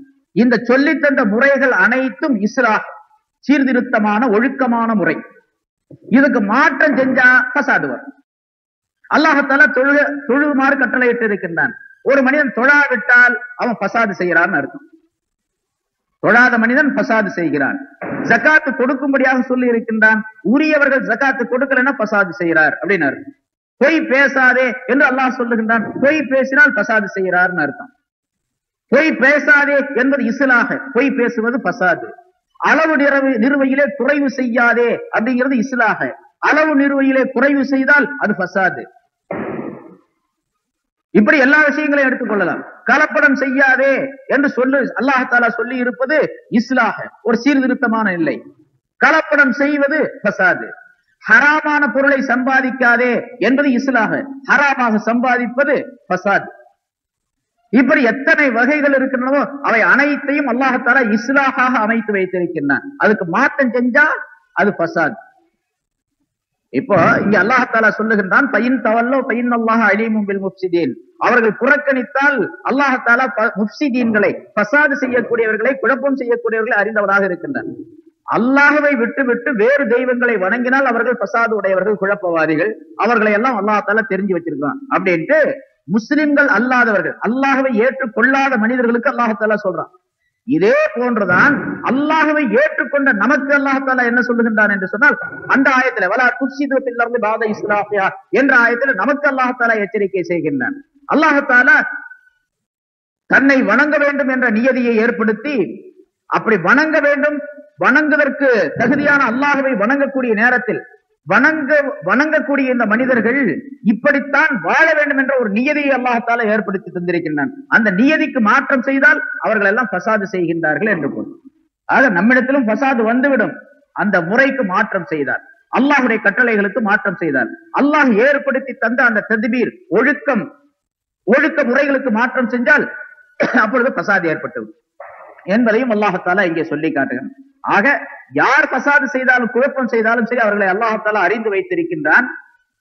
அவர்கள் தங்களுடைய ஃபசாதை இந்த உலகத்தில் இருக்கக்கூடிய நேரத்திலேயே தாங்கள் ஃபசாது செய்வதை உணர்ந்து அந்த ஃபசாதை விட்டு நீங்கி கொண்டார்களே ஆனால், குழப்பத்தை விட்டு, குழப்பம் செய்வதை விட்டு நீங்கி கொண்டார்களே ஆனால், அவர்களுக்கு அல்லாஹ் தஆலா மன்னிப்பளித்து அவர்களுக்கு நல்ல பதவிகளை கொடுப்பான், நல்ல அந்தஸ்தை தருவான், சொர்க்க வாழ்க்கையை தருவான்.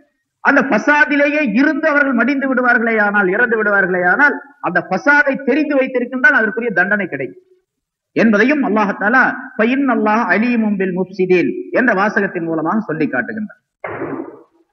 பிறகு அடுத்ததாக அந்த யூத கிறிஸ்தவர்கள் பொதுவாக, குறிப்பாக கிறிஸ்தவர்கள் சொன்னார்கள், இப்படி ஈசா அலைஹிஸ்ஸலாம் அவர்களை தெய்வம் என்பதாக அதை ஏற்றுக்கொள்ளுகின்றார்கள். ஈசா அலைஹிஸ்ஸலாம் அவர்கள் அல்லாஹ்வுடைய ரசூல் என்பதாகவோ அவனுடைய அடியார் என்பதாகவோ ஏற்றுக்கொள்வதற்கு மறுக்கின்றார்கள். அதே மாதிரி யூதர்கள் நபி உஸைர் அலைஹிஸ்ஸலாம் அவர்களை அல்லாஹ்வுடைய மகன் என்றோ அல்லது அல்லாஹ் என்பதாகவோ அவர்கள் சொன்னார்கள். வேறொரு இடத்திலே அல்லாஹ் தஆலா சொல்லி காட்டுகிறார், வகாலத்தில் யஹூது உஸைர் இப்னுல்லாஹ். யூதர்கள் கூறுகிறார்கள் உஸைர் அல்லாஹ்வுடைய மகன் என்பதாக. வகாலத்தின் நஸாரல் மஸீஹ் இப்னுல்லாஹ். நஸாராக்கள் சொல்லுகின்றார்கள் மஸீஹ் என்பவர், ஈசா அலைஹிஸ்ஸலாம் அவர்கள் அல்லாஹ்வுடைய குமாரன் என்பதாக சொல்லுகிறார்கள். ரெண்டு பேருடைய கூற்றும் தப்பு அப்படிங்கிறது அல்லாஹ் தஆலா சொல்லி காட்டுகின்றான். இந்த ஆயத்தில், அடுத்த ஆயத்தில் அல்லாஹ் தஆலா சொல்லுகின்றான், யூத கிறிஸ்தவர்களை பார்த்து நபியை நீங்கள் இப்படி சொல்லுங்கள், குல் நபியை நீங்கள் சொல்லிவிடுங்கள், யா அஹ்லல் கிதாப், வேதக்காரர்களே. வேதக்காரர்களே என்று சொன்னால் யூதர்கள், கிறிஸ்தவர்களே. வேதக்காரர்களே, தஆலவ் நீங்கள் வாருங்கள், இலா கலிமத்தின் சவாஇன் பைனனா வ பைனக்கும், நமக்கும் உங்களுக்கும் மத்தியிலே சமத்துவமான ஒரு கலிமாவின் பக்கம், ஒரு வாசகத்தின் பக்கம் நீங்கள் வாருங்கள் என்று நபியை நீங்கள் அறிவித்து விடுங்கள், சொல்லிவிடுங்கள் அவர்களுக்கு. அது என்ன சமத்துவம்? நமக்கும் உங்களுக்கும் மத்தியே சமத்துவமான கலிமா. யூதர்கள் கிறிஸ்தவர்கள் ரெண்டு பேரும் அல்லாஹ் தஆலாவிடத்திலிருந்து வேதத்தை பெற்றவர்கள். யூதர்களுக்கு தௌராத் கொடுக்கப்பட்டது, கிறிஸ்தவர்களுக்கு இன்ஜீல் கொடுக்கப்பட்டது. யூதர்களுக்கு மூசா அலைஹிஸ்ஸலாம் அவர்கள் நபியாக, ஆரம்ப நபியாக வந்தார்கள், தௌராத்தை பெற்று தந்தார்கள். நசாராக்களுக்கு ஹஜரத் ஈசா அலைஹிஸ்ஸலாம் அவர்கள் நபியாக வந்தார்கள், இன்ஜீல் என்ற வேதத்தை அல்லாஹ்விடத்திலிருந்து பெற்று தந்தார்கள். அப்ப தௌராத்தில் சொல்லப்பட்டதும் இன்ஜீலில் சொல்லப்பட்டதும், மூசா அலைஹிஸ்ஸலாம் அவர்கள் சொன்னதும் ஈசா அலைஹிஸ்ஸலாம் அவர்கள் சொன்னதும் எல்லாமே ஒரே விதமான கலிமாவைத்தான் சொல்லிக் கொண்டிருந்தார்கள். அதனால நமக்கும் உங்களுக்கும் மத்தியில சமத்துவமான ஒரு கலிமாவின் பக்கம் வாருங்கள் என்று நபியை நீங்கள் சொல்லிவிடுங்க. அந்த கலிமா என்ன அப்படின்னு கேட்டா, அந்த வாசகம் என்ன? அல்லாஹ் நஅபுத இல்லல்லாஹ், அல்லாஹ்வை தவிர நாம் யாரையும் வணங்கக்கூடாது என்ற சமத்துவமான கலிமா. அல்லாஹ் நஅபுத இல்லல்லாஹ், அல்லாஹ்வை தவிர நாம் யாரையும் வணங்க மாட்டோம். வலா நுஷ்ரிக பிஹி ஷைஅன், அவனுக்கு எந்த பொருளையும் நாம் இணை வைக்க மாட்டோம். வலா யத்தஹித பாதுனா பாதன் அர்பாபா, நம்மில் சிலர் சிலரை தெய்வங்களாக ஆக்கிக் கொள்ள மாட்டோம். மின் தூனில்லா, அல்லாஹ்வை தவிர நம்மில் சிலர் சிலரை தெய்வங்களாக ஆக்கிக் கொள்ள மாட்டோம் என்ற சமத்துவமான கலிமாவின் பக்கம் வாருங்கள் என்று நபியை நீங்கள் அறிக்கை கொடுத்து விடுங்கள், அவர்களுக்கு சொல்லிவிடுங்கள். இந்த ஆயத்திற்கு பிறகு ரசூலுல்லாஹி ஸல்லல்லாஹு அலைஹி வஸல்லம் அவர்கள் அரசர்களுக்கெல்லாம் கடிதம் எழுதினார்கள். பல நாட்டு அரசர்களுக்கு கடிதம் எழுதினார்கள். ஏன்னா அல்லாஹ் தஆலா இங்க சொல்றான், சமமான ஒரு கலிமா, நமக்கு உங்களுக்கு மத்தியில சமத்துவமான கலிமா, அது அல்லாஹ்வை தவிர வேற யாரையும் வணங்கக்கூடாது அப்படிங்கிற கலிமாவின் பக்கம் வாருங்கள் என்று அழைக்க வேண்டும் அவர்களை. அப்படி மற்ற மதத்தார்களை, அரசர்களை எல்லாம் ரசூலுல்லாஹி ஸல்லல்லாஹு அலைஹி வஸல்லம் இந்த மார்க்கத்தின் பக்கம், இந்த கலிமாவின் பக்கம் அழைப்பதற்காக வேண்டி அழைப்பு கொடுத்தார்கள். இங்கே அல்லாஹ் தஆலா சமத்துவமான கலிமா என்பதாக சொல்லுகிறார். நமக்கும் உங்களுக்கு மத்தியில சமத்துவமான கலிமா, சமமான கலிமா என்பதாக சொல்லும் பொழுது யூதர்கள் கிறிஸ்தவர்கள் இப்பொழுது சொல்லிக் கொண்டிருப்பது தவறு என்பதை உணர்த்துகின்றான் அல்லாஹ். நீங்கள் சொல்லிக் கொண்டிருக்கின்றீர்களே உஸைர் என்பவர் அல்லாஹ்வுடைய மகன் என்பதாக, கிறிஸ்தவர்களே நீங்கள் சொல்லிக் கொண்டிருக்கின்றீர்களே ஈசா அல்லாஹ்வுடைய மகன் என்பதாக, இரண்டுமே தவறான கருத்து. நமக்கு மத்தியில சமமான ஒரு கலிமா என்ன என்று சொன்னால், மனிதர்களிலே யாரையும் வணங்கக்கூடாது. அல்லாஹ் நுஷ்ரிக வலா நுஷ்ரிக பிஹி ஷைஆ, அவனுக்கு எந்த பொருளையும் இணையாக வைக்க கூடாது. இந்த உலகத்துல எந்த பொருளையும் அல்லாஹுக்கு இணையாக ஆக்கக்கூடாது. அல்லாஹ்வை வணங்குவதை போன்று வணங்குவது கூடாது. அல்லாஹ் வணங்குவது கூடாது அப்படின்னு சொன்னா, இப்ப நம்ம இன்னொரு கருத்தையும் வழங்கணும். முன்னால சொல்லப்பட்டிருக்குது உங்களுக்கு, அல்லாஹ்வை தவிர இப்ப நம்ம யாரும் முஸ்லிம்கள் என்று சொல்லப்படக்கூடியவர்களா அல்லாஹ்வை தவிர வேற எந்த பொருளையும் வணங்குறது கிடையாது. அவரு தினந்தோறும் 5 நேரம் வணங்கினாலும் சரி, அல்லது வாரத்துக்கு ஒரு தடவை ஜும்மால மட்டும் தொழுதாலும் சரி, அல்லது பெருநாளைக்கு பெருநாள் தொழுதாலும் சரி, ஆனா தொழாமையே இருந்தாரு, அப்துல் காரன் பேர் வச்சுக்கிறார் என்று இருந்தாலும் சரி, எப்படி இருந்தாலும் அவர் முஸ்லீம் அப்படின்னு சொல்லிக்கிறார், அல்லாஹ்வை தவிர வேற யாரையும் வணங்க மாட்டேன் அப்படிங்கிறார். ஆனால் அதே நேரத்துல அல்லாஹ்வுக்கு என்ன ஆற்றல் சக்தி இருக்கின்றதோ அதே போன்று மற்ற பொருள்களுக்கு சக்தி இருக்கின்றது என்று விளங்கினாலும் அதுவும் ஷிர்க் தான், அதுவும் இணைதான். அல்லாஹ்வை வணங்குவது மட்டும் ஷிர்க்கை விட்டு நீங்கிக் கொள்வது என்பது அல்ல.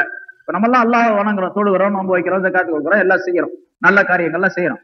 ஆனா இதே நேரத்துல அல்லாஹுக்கு என்ன ஆற்றல்கள் இருக்கின்றனவோ, அல்லாஹுக்கு என்ன சிறப்பு தன்மைகள் இருக்கின்றனவோ, அந்த தன்மைகள் அல்லது அதுல ஏதாவது ஒன்று வேறு ஏதாவது ஒரு பொருளுக்கு இருக்கிறது அப்படின்னு நம்பினால், அல்லது அந்த நம்பிக்கையின் அடிப்படையிலே செயல்பட்டால் அதுவும் ஷிர்காகவே கருதப்படும். முன்னாலும் பல தடவை சொல்லப்பட்டிருக்கிறது, ஒரு மனிதனுக்கு அல்லாஹ் தஆலா ரிஸ்க் கொடுக்கக்கூடியவன், அல்லாஹ்வை தவிர வேறு யாரும் உணவு கொடுக்கவே முடியாது. அல்லாஹ்வை தவிர வேறு யாருமே லாப நஷ்டத்தை மனிதனுக்கு ஏற்படுத்தவே முடியாது. உலகத்துல எனக்கு லாபம் கிடைக்கின்றது அல்லது நஷ்டம் வருகின்றது என்று சொன்னால் ரெண்டும் அல்லாஹ்வின் மூலமாகத்தான், அல்லாஹ்வின் புறத்தில் இருந்தான் வருகின்றன அப்படிங்கிற நம்பிக்கை ஒவ்வொரு மூமினான மனிதனுக்கு இருக்கணும். இதுல இன்ன பொருளின் காரணமாகத்தான் அல்லது இன்ன விஷயத்தின் காரணமாகத்தான் எனக்கு லாபம் ஏற்பட்டது, இன்ன விஷயத்தின் காரணமாகத்தான் எனக்கு நஷ்டம் வந்துருச்சு. உலகத்துல காரணங்கள் இருக்கலாம், காரணங்கள் அது காரணங்கள் இல்லாமல் எந்த விஷயம் நடக்காது. ஏதாவது ஒரு காரணம் இருக்கும்.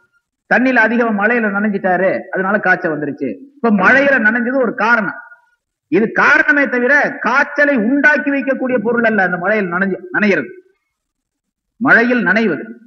இவர் ராத்திரியெல்லாம் முழிச்சிருந்தாரு, அதனால இவருக்கு கண்ணு கெட்டு போச்சு அப்படின்னு சொல்றோம். இரவெல்லாம் அதிகமா விழிக்கிறார், அதனால கண் கெட்டு போச்சு. இரவெல்லாம் விழிப்பது என்பது இந்த கண் பார்வை கெடுவதற்கு காரணம், அது சபபு. ஆனால் கண் பார்வையை கெடுத்தது விழிப்பதல்ல, விழித்திருந்ததல்ல. அது காரணம் வேற, அதை உண்டாக்கக்கூடிய கருத்தா வேற. கண் பார்வையை கெடுத்தது என்பது அல்லாஹ். அப்படின்னா அல்லாஹ் மேல குற்றம் சுமத்துறதுன்னு அர்த்தம் அல்ல. அந்த நன்மை தீமை அல்லாஹின் புறத்திலிருந்து ஏற்படுகின்றன என்று சொல்லுகின்றோமே, அதற்கு அல்லாஹ் தஆலா உலகத்தில் ஒரு காரணத்தை ஏற்படுத்தி வைக்கின்றார். உடல எந்த லாபம் ஏற்பட்டாலும் சரி, எந்த நஷ்டம் ஏற்பட்டாலும் சரி, அது பொருளாதாரம் சம்பந்தப்பட்டிருந்தாலும் சரி, உடல் சம்பந்தப்பட்ட உள்ளம் சம்பந்தப்பட்ட விஷயமாக இருந்தாலும் சரி, அதுவெல்லாம் அல்லாஹ்வின் புறத்திலிருந்து ஏற்படுகின்றன என்ற நம்பிக்கை இருக்க வேண்டும். அதனால்தான் நன்மைகள் ஏற்படும் பொழுது நன்மையும் தீமையும் அல்லாஹ் தான் செய்கின்றான் என்ற நம்பிக்கை.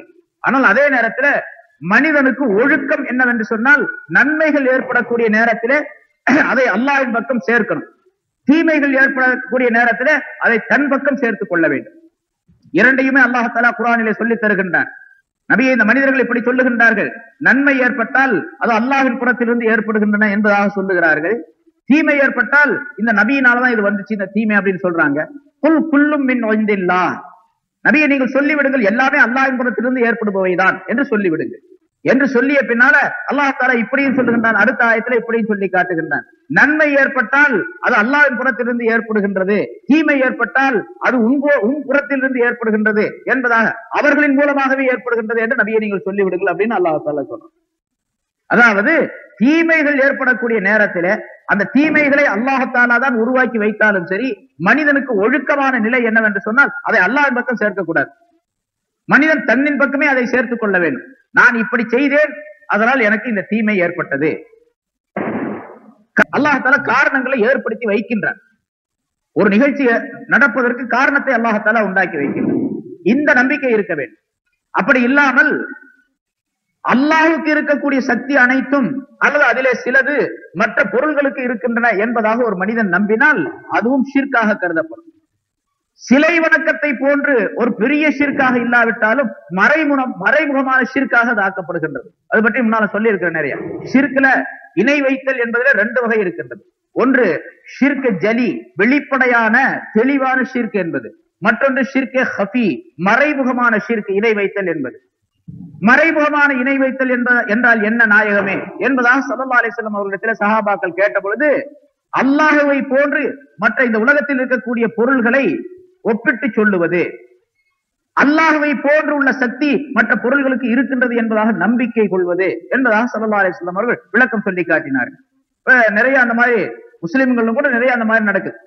சில பொருள்களுக்கு இன்ன ஆற்றல் இருக்கின்றது, என்ன சக்தி இருக்கின்றது, இந்த பொருள்களின் காரணமாகத்தான் என்னென்ன ஏற்படுகின்றன அப்படின்னு சொல்லி நம்பக்கூடிய அந்த நம்பிக்கையின் காரணமாகத்தான் ஜோசியம் பார்க்கிறது, குறி பார்க்கிறது, இப்படி விஷயங்கள்லாம் நம்ம மக்களுக்கு மத்தியிலே ஏற்படுது.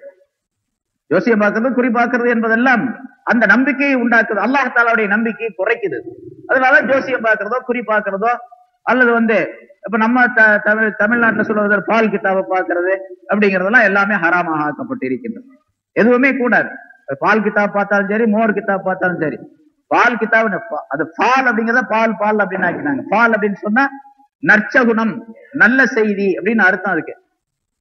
ஃபால் என்பது உண்டு என்று ஸல்லல்லாஹு அலைஹி வஸல்லம் அவர்கள் சொல்லுகின்றார்கள். நான் சொல்லியிருக்கிறேன், ஃபால் என்று சொன்னால் நல்ல சகுனம் என்பதாக, நல்ல ஒரு விஷயத்தை கேட்பது என்பதாக, கேட்பது அல்லது பார்ப்பது என்பதாக சொல்லப்பட்டு இருக்கின்றது. ஃபால் என்று சொன்னால் என்ன? ஸல்லல்லாஹு அலைஹி வஸல்லம் அவர்கள் சொல்லுகின்றார்கள், ஒரு மனிதன் அவன் தன்னுடைய செவியினால் கேட்கக்கூடிய சில விஷயங்கள், பார்க்கக்கூடிய சில விஷயங்கள், அவற்றின் மூலமாகத்தான் அந்த பால் நல்ல சகுனம் என்பது ஏற்படுகின்றதே தவிர வேறு பொருள்களின் காரணமாக அது ஏற்படுவதில்லை. உதாரணமா ஸல்லல்லாஹு அலைஹி வஸல்லம் அவர்கள் சொல்லுகின்றார்கள், ஒரு மனுஷன் வீட்டை விட்டு வெளியே போறாரு. எங்க போறாரு? கடைக்கு போறாருன்னு வச்சுங்க. சாவி, கல்லா சாவி, கடை சாவி எடுத்துக்கிட்டு வெளியே கிளம்புறாரு. வெளியே கிளம்பக்கூடிய நேரத்துல அவருக்கு ஏதாச்சும் ஒரு பிரச்சனை, வியாபாரத்தை பத்தி இதை பத்தி மனசுல ஒரு பிரச்சனையை ஏற்படுத்தி கொண்டு ஒரு நியத்தை, ஒரு எண்ணத்தை மனசுல போட்டுக்கிட்டு சிந்தனை பண்ணிக்கிட்டு வெளியே போறாரு வீட்டை விட்டு. வீட்டை விட்டு வெளியே கால் எடுத்து வைக்கக்கூடிய நேரத்துல ஒரு ஆளு இன்னொரு ஆளை கூப்பிடுறாரு. ஒரு பெண்மணிய ஒரு குழந்தைய கூப்பிடுறாரு, பரக்கத்து அப்படின்னு கூப்பிடுறாரு. இவருக்கு வெளியே போகும்போது அது காதுல விழுகுது. இவர் ஏதோ நம்ம போற வியாபாரத்துல பரக்கத்து ஏற்படுமா ஏற்படாதா தெரியலையே அப்படின்னு நினைச்சுக்கிட்டே வெளியே காலடி வைக்கிறாரு. கால் எடுத்து வைக்கும் போது அவருக்கு சத்தம் கேட்குது. அவர் யாரோ ஒரு ஆளை கூப்பிடுறாரு, பரக்கத்து அப்படின்னு சொல்லிட்டு, பரக்கத்து அப்படின்னு கூப்பிடுறாரு. இப்ப இவர் காலடி வெளியே எடுத்து வைக்கும்போது இந்த பரக்கத்துன்னு கேட்டுச்சு பாருங்க, இதுதான் ஃபால். ஸல்லல்லாஹு அலைஹி வஸல்லம் சொல்றாங்க. அவர் வெளியே போகும்போது அல்லது உள்ள வரும்போது, வீட்டுக்குள்ள வர்றாரு, வெளியே போயிட்டு ரஹமத்து அப்படின்னு சத்தம் கேட்குது. இவர் உள்ள போய் நுழையும் போது வீட்டுக்குள்ள போனா ரஹமத்தா, இப்ப இன்னைக்கு சண்டை வராது அப்படின்னு அர்த்தம். வீட்டுக்குள்ள போகும்போது ரஹமத்துன்னு சத்தம் கேட்குது, இன்னைக்கு நல்ல சகலம் தான், வீட்டுல ஒண்ணும் ஏற்படாது அப்படிங்கிற அர்த்தம். ஹஜ்ரத் காலித் இப்னு வலீத் ரலியல்லாஹு தஆலா அன்ஹு அவர்கள் சொல்றாங்க, ஹிஜ்ரி 7வது வருஷம் தான் அவங்க இஸ்லாத்தை ஏற்றுக்கொண்டார்கள். 7 அல்லது 8 நினைக்கிறேன். அவங்க இஸ்லாத்தை ஏற்றுக்கொள்வதற்காக வேண்டி மக்காவிலிருந்து மதீனாவுக்கு போகக்கூடிய நேரத்துல மதீனாவுடைய என்ட்ரன்ஸ் அந்த எல்லையில நுழைஞ்சு ஒட்டகத்துல உள்ள போறாரு. போற நேரத்துல ஒரு ஒட்டக ஓட்டி ஒருத்தர், ஒரு அரபி தூரத்துல அந்த பாலைவனத்துல ஒட்டகத்தை மேய்ச்சிக்கிட்டு இருக்காரு. அவரு ஒரு ஆளை கூப்பிடுறாரு. அவருக்கு சம்பந்தம் இல்ல. அவர் ஒரு ஆளை கூப்பிடுறாரு. எப்படி கூப்பிடுறாரு? யார் ரபா அப்படின்னு சத்தம் போடுறாரு. அவர் இந்த பாலைவனத்துல ரபாஹ்னு சொன்னா லாபம்னு அர்த்தம். ரபாஹ்னா லாபம்னு அர்த்தம். அப்படி சொல்றாரு அவரு. அப்ப இவர் காலித் இப்னு வலீத் ரலியல்லாஹு தஆலா நினைச்சுக்கிறாங்க, சரி நம்ம போற காரியம் லாபம் தான் அப்படின்னு நினைச்சுக்கிறாங்க. அதாவது ரசூலுல்லாஹி ஸல்லல்லாஹு அலைஹி வஸல்லம் அவர்களுக்கு எதிராக உஹது போரில் போரிட்டவர் அவர். காலித் இப்னு வலீத் ரலியல்லாஹு தஆலா அன்ஹு அவர்களுடைய ஐடியாவின் பேர்ல தான் அவங்களுக்கு முஸ்லிம்களுக்கு தோல்வியை ஏற்பட்டுச்சு. அந்த மலைக்கு பின்னால வந்தாங்க, பின்னால் தோல்வி ஏற்பட்டது காலிதுடைய ஐடியா யோசனையின் காரணமாக. பல போர்களிலே இஸ்லாத்திற்கு எதிராக ரசூலுல்லாஹ்வுக்கு எதிராக போரிட்டவர். ஆனா அல்லாஹ் தஆலா அவருக்கு கல்பில ஹிதாயத்தை ஏற்படுத்தி விட்டான், இஸ்லாத்தை ஏற்றுக்கொள்ள வேண்டும் அப்படின்னு நினைச்சு போறாரு. ஸல்லல்லாஹு அலைஹி வஸல்லம் காலித் ரலியல்லாஹு தஆலா அன்ஹு அப்ப எப்ப இஸ்லாத்துக்கு வருவாருன்னு எதிர்பார்த்துக்கிட்டே இருக்கிறாங்க. இவர் அந்த ஒட்டகத்துல போய் உள்ள அந்த மதீனாவுக்கு உள்ள போன உடனே ஒரு சஹாபி ஓடி வந்து, அவருடைய சகோதரர் என்பதாக சொல்லப்பட்டிருக்குது, அவர் சகோதரர் முதல்ல இஸ்லாம் ஆயிட்டார். அவர் வந்து, நீ ஏன் இவ்வளவு லேட்டு, ரசூலுல்லாஹ் உன்னை எதிர்பார்த்துக்கிட்டே இருக்கிறாங்க அப்படின்னு சொல்லி காலித் கிட்ட சொன்ன உடனே காலித் ரலியல்லாஹு தஆலா அன்ஹு அவர்கள் அந்த ஒட்டகத்தை மஸ்ஜித் நபவிக்கு வெளியே படுக்க வச்சுட்டு உள்ள போறார். உள்ள போன உடனே ரசூலுல்லாஹி ஸல்லல்லாஹு அலைஹி வஸல்லம் உட்கார்ந்திருக்கிறத பார்த்துட்டு காலித பார்த்த உடனே வேகமா எந்திரிச்சு வந்து முசாபஹா செஞ்சு முஆனகா செஞ்சு அவரை கையை பிடிச்சு அழைச்சிட்டு போய் தம் பக்கத்துல உட்கார வச்சுக்கிட்டாங்க. அவருக்கு எப்படி இருக்கும், எவ்வளவு பெரிய சந்தோஷமான செய்தி. நான் வந்து ரபாஹன் கேட்டேன், அதனுடைய விளைவுதான் அப்படின்னு சொல்லி சொல்றாங்க. யார் ரபாஹன் கேட்டனாங்க, லாபமே அப்படின்னு சொல்லிட்டு அந்த அதனுடைய ரபாஹ்ங்கிறது ஒரு ஆளுடைய பேரு, அவரை கூப்பிடுறாரு. இதுதான் பால் அப்படிங்கிறது. இதை தவிர பால் என்பது, அதாவது சகுனம் பார்ப்பது என்பது இஸ்லாத்துல கிடையாது. இந்த கிதாபுல பாக்குறாங்கல்ல, நாசுடைய நாள், சின்ன நாசு, பெரிய நாசு, கொடிய நாசு அப்படின்னு சொல்லிட்டு எத்தனையோ பேர் இன்னும் கூட வர்றாங்க. அதுக்கு கடை திறக்கணும், ஒரு நல்ல நாளா பார்த்து சொல்லுங்க, சுப தொழுதுட்டு போய் தொடங்க நல்ல நாள் தான் அப்படின்னு நான் சொல்லி விட்டுறது எல்லாத்துக்கும். ரொம்ப பேருக்கு வர்றாங்க, நல்ல நாளா பார்த்து சொல்லுங்க, குழந்தை பிறந்திருக்குது, நல்ல நாளா பார்த்து பேர் வைக்கணும் அப்படிங்கிறாங்க. குழந்தை பிறந்தது எந்த நாள்ல பிறந்தது, இவங்க விரும்பியா பிறந்தது? செவ்வாய்க்கிழமை பிறக்க கூடாது, புதன்கிழமை தான் பிறக்கணும், வியாழக்கிழமை பிறக்க கூடாது, வெள்ளிக்கிழமை தான் பிறக்கணும் அப்படின்னு நினைக்கிறாரு. பிறக்குதா அப்படி? அது அல்லாஹ் எப்ப விரும்புறானோ அப்ப பிறக்குது. சரி, காசுல மட்டும் இந்த மாதிரி சகுனம் பார்க்கறதெல்லாம் கிடையாது. செவ்வாய்க்கிழமை வந்தாலும் சரி, ராத்திரியில வந்தாலும் சரி, ராத்திரியில ஊசி கொடுக்க கூடாது, எலுமிச்சம்பழம் கொடுக்க கூடாது, சோறு கொடுக்க கூடாது, அது கொடுக்க கூடாது, இதுக்கு கொடுக்க கூடாது, இந்த நேரத்துல ஜும்மா நேரத்துல வாங்க நேரத்துல நடு பகல்ல வந்து கேட்கறீங்களா, இதெல்லாம் கொடுக்க கூடாது என்று சொல்லக்கூடியவர்கள் சகுனம் பாக்குறவங்க. காசு அந்த நேரத்துல வந்துச்சு, அதை மட்டும் வாங்கி உள்ள போட்டுக்குவார். அந்த நேரத்துல அந்த சகுனம் எல்லாம் கிடையாது, காசுக்கு மட்டும் சகுனமே கிடையாது. ஆக அல்லாஹுக்கு இணை வைப்பது, அல்லாஹ் தஆலாவின் காரணம், அல்லாஹ் மூலமாகத்தான், அவன் தான் எல்லா காரியங்களையும் ஏற்படுத்துகிறவன் என்ற நம்பிக்கை இருக்க வேண்டும். இந்த பொருள்களின் மூலமாக ஏதாவது நம்பிக்கை ஏற்படுது என்று நம்பினால், சகுனம் பார்த்தால், ஜோசியம் பார்த்தால், அதனாலதான் பார்க்க கூடாது அப்படின்னே சொல்றது. அது பார்த்தாலே கொஞ்சம் உறுதி உள்ளவர்களுக்கு கூட லேசான சலசலப்பு உள்ளவர்கள் மனதுல, அவங்களுக்கெல்லாம் அந்த மாதிரி ஆட்டம் கண்டு போயிடும். அவன் கிளி ஜோசியம் பார்த்து அப்படி சொல்றான்.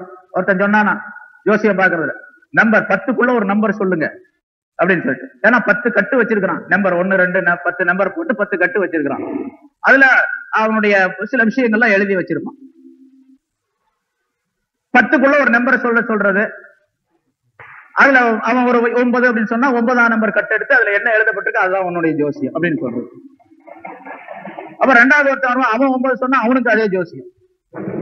அவன் பணக்காரன், முதல்ல வந்து பணக்காரனா இருப்பான், 2வது வந்து ஏழையா இருப்பான், 2 பேருக்கும் ஒரே ஜோசியம் தான். இப்ப நம்பர் 9 சொன்ன அது மாதிரி ஒருத்தர் கேட்டாராம், 10 நம்பர் வச்சுக்கிட்டு ஒருத்தர் கேட்டாரு, ஒரு நம்பர் சொல்லுங்க, 10க்குள்ள ஒரு நம்பர் சொல்லுங்க அப்படின்னு சொல்லிட்டு, அவன் 8 அப்படின்னா, இது 8 எல்லாம் கிடையாதுங்க, 8 என்ன 8ங்கிறீங்க, நீங்க 10க்குள்ளதானே சொல்ல சொன்னீங்க, 8 10க்குள்ள உள்ளது தானே அப்படின்னா, இல்ல முழுசா நம்பர் சார், சரி 5 அப்படின்னா, உடனே 5வது நம்பர் கட்ட எடுத்து வாசன, 5னை சொன்ன இவன் 5 கத்துக்கு 5 வான் அப்படின்னா, அவன் ஜோசியம் சொல்றவன், 5னை சொன்ன இவன் 5 கத்துக்கு 5 வான் என்னங்க அர்த்தம் அப்படின்னா அப்படின்னு இவன் கேட்டான். ஜோசியம் பாக்குறான், 5ஆம் நம்பரை சொன்னவன் 5 கத்துக்கு அப்படின்னு சொன்னா பெண்ணுக்கு அப்படின்னு அர்த்தம், 5 கம்னா பெண்ணுன்னு அர்த்தம், பெண்ணுன்னா மனைவின்னு அர்த்தம், மனைவிக்கு 5 வான் அப்படின்னு.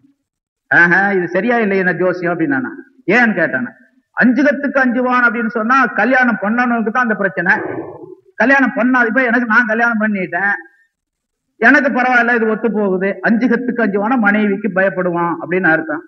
கல்யாணம் பண்ணாதவன் வந்து 5ஆம் நம்பர் சொன்னா அப்ப என்ன பண்ணுவீங்க அப்படின்னு அவன் கேட்டானா.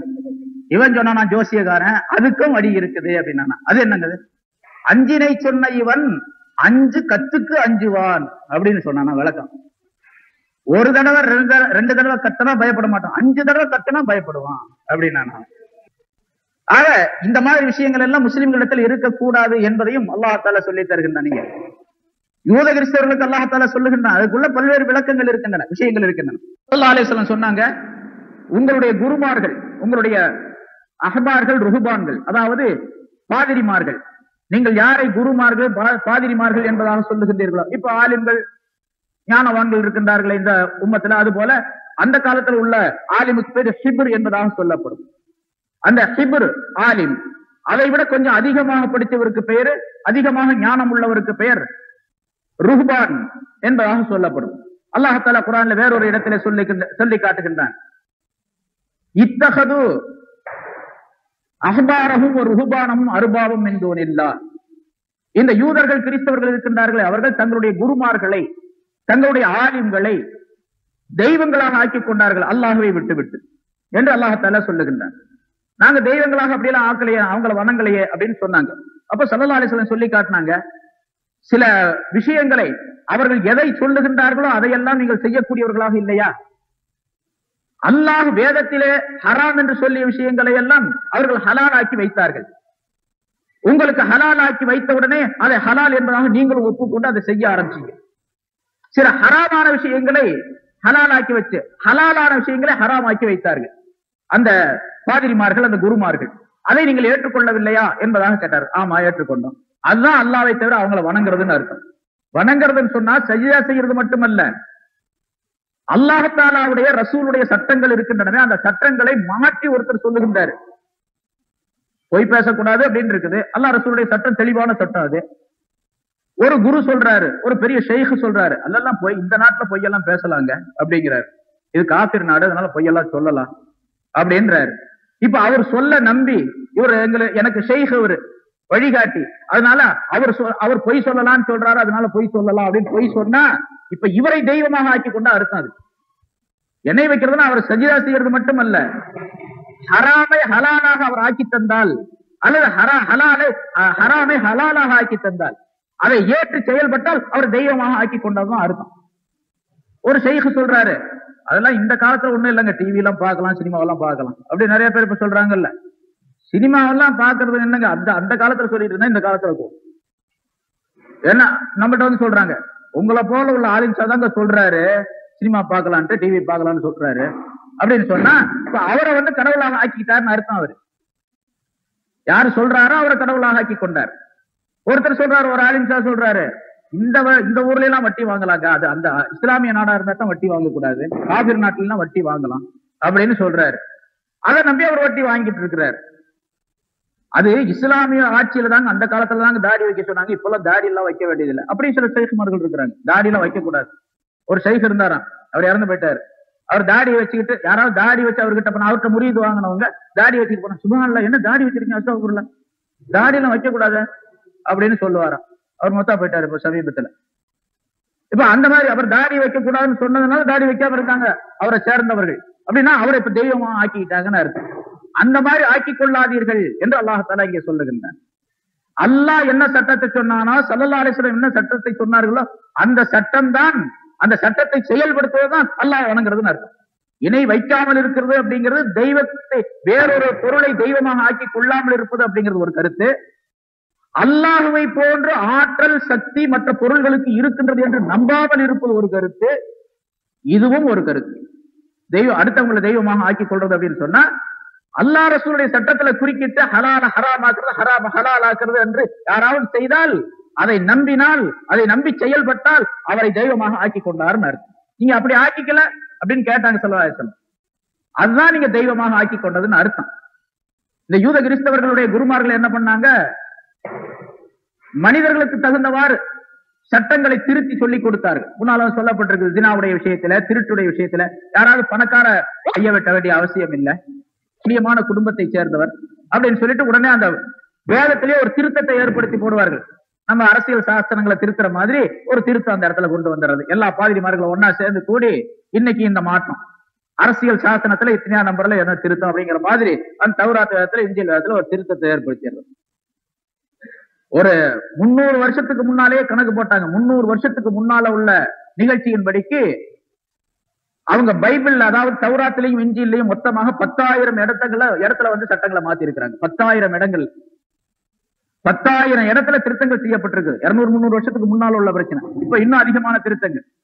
எதை அவர்கள் விரும்புகின்றார்களோ, இந்த குருமார்கள் விரும்புகின்றார்களோ, இப்ப இருக்கக்கூடிய பாதிரிமார்கள் விரும்புகின்றார்களோ, அதையெல்லாம் சட்டமாக ஆக்கிக் கொள்ளும். இப்போ நடந்துகிட்டு தான் இருக்குது அந்த மாதிரி.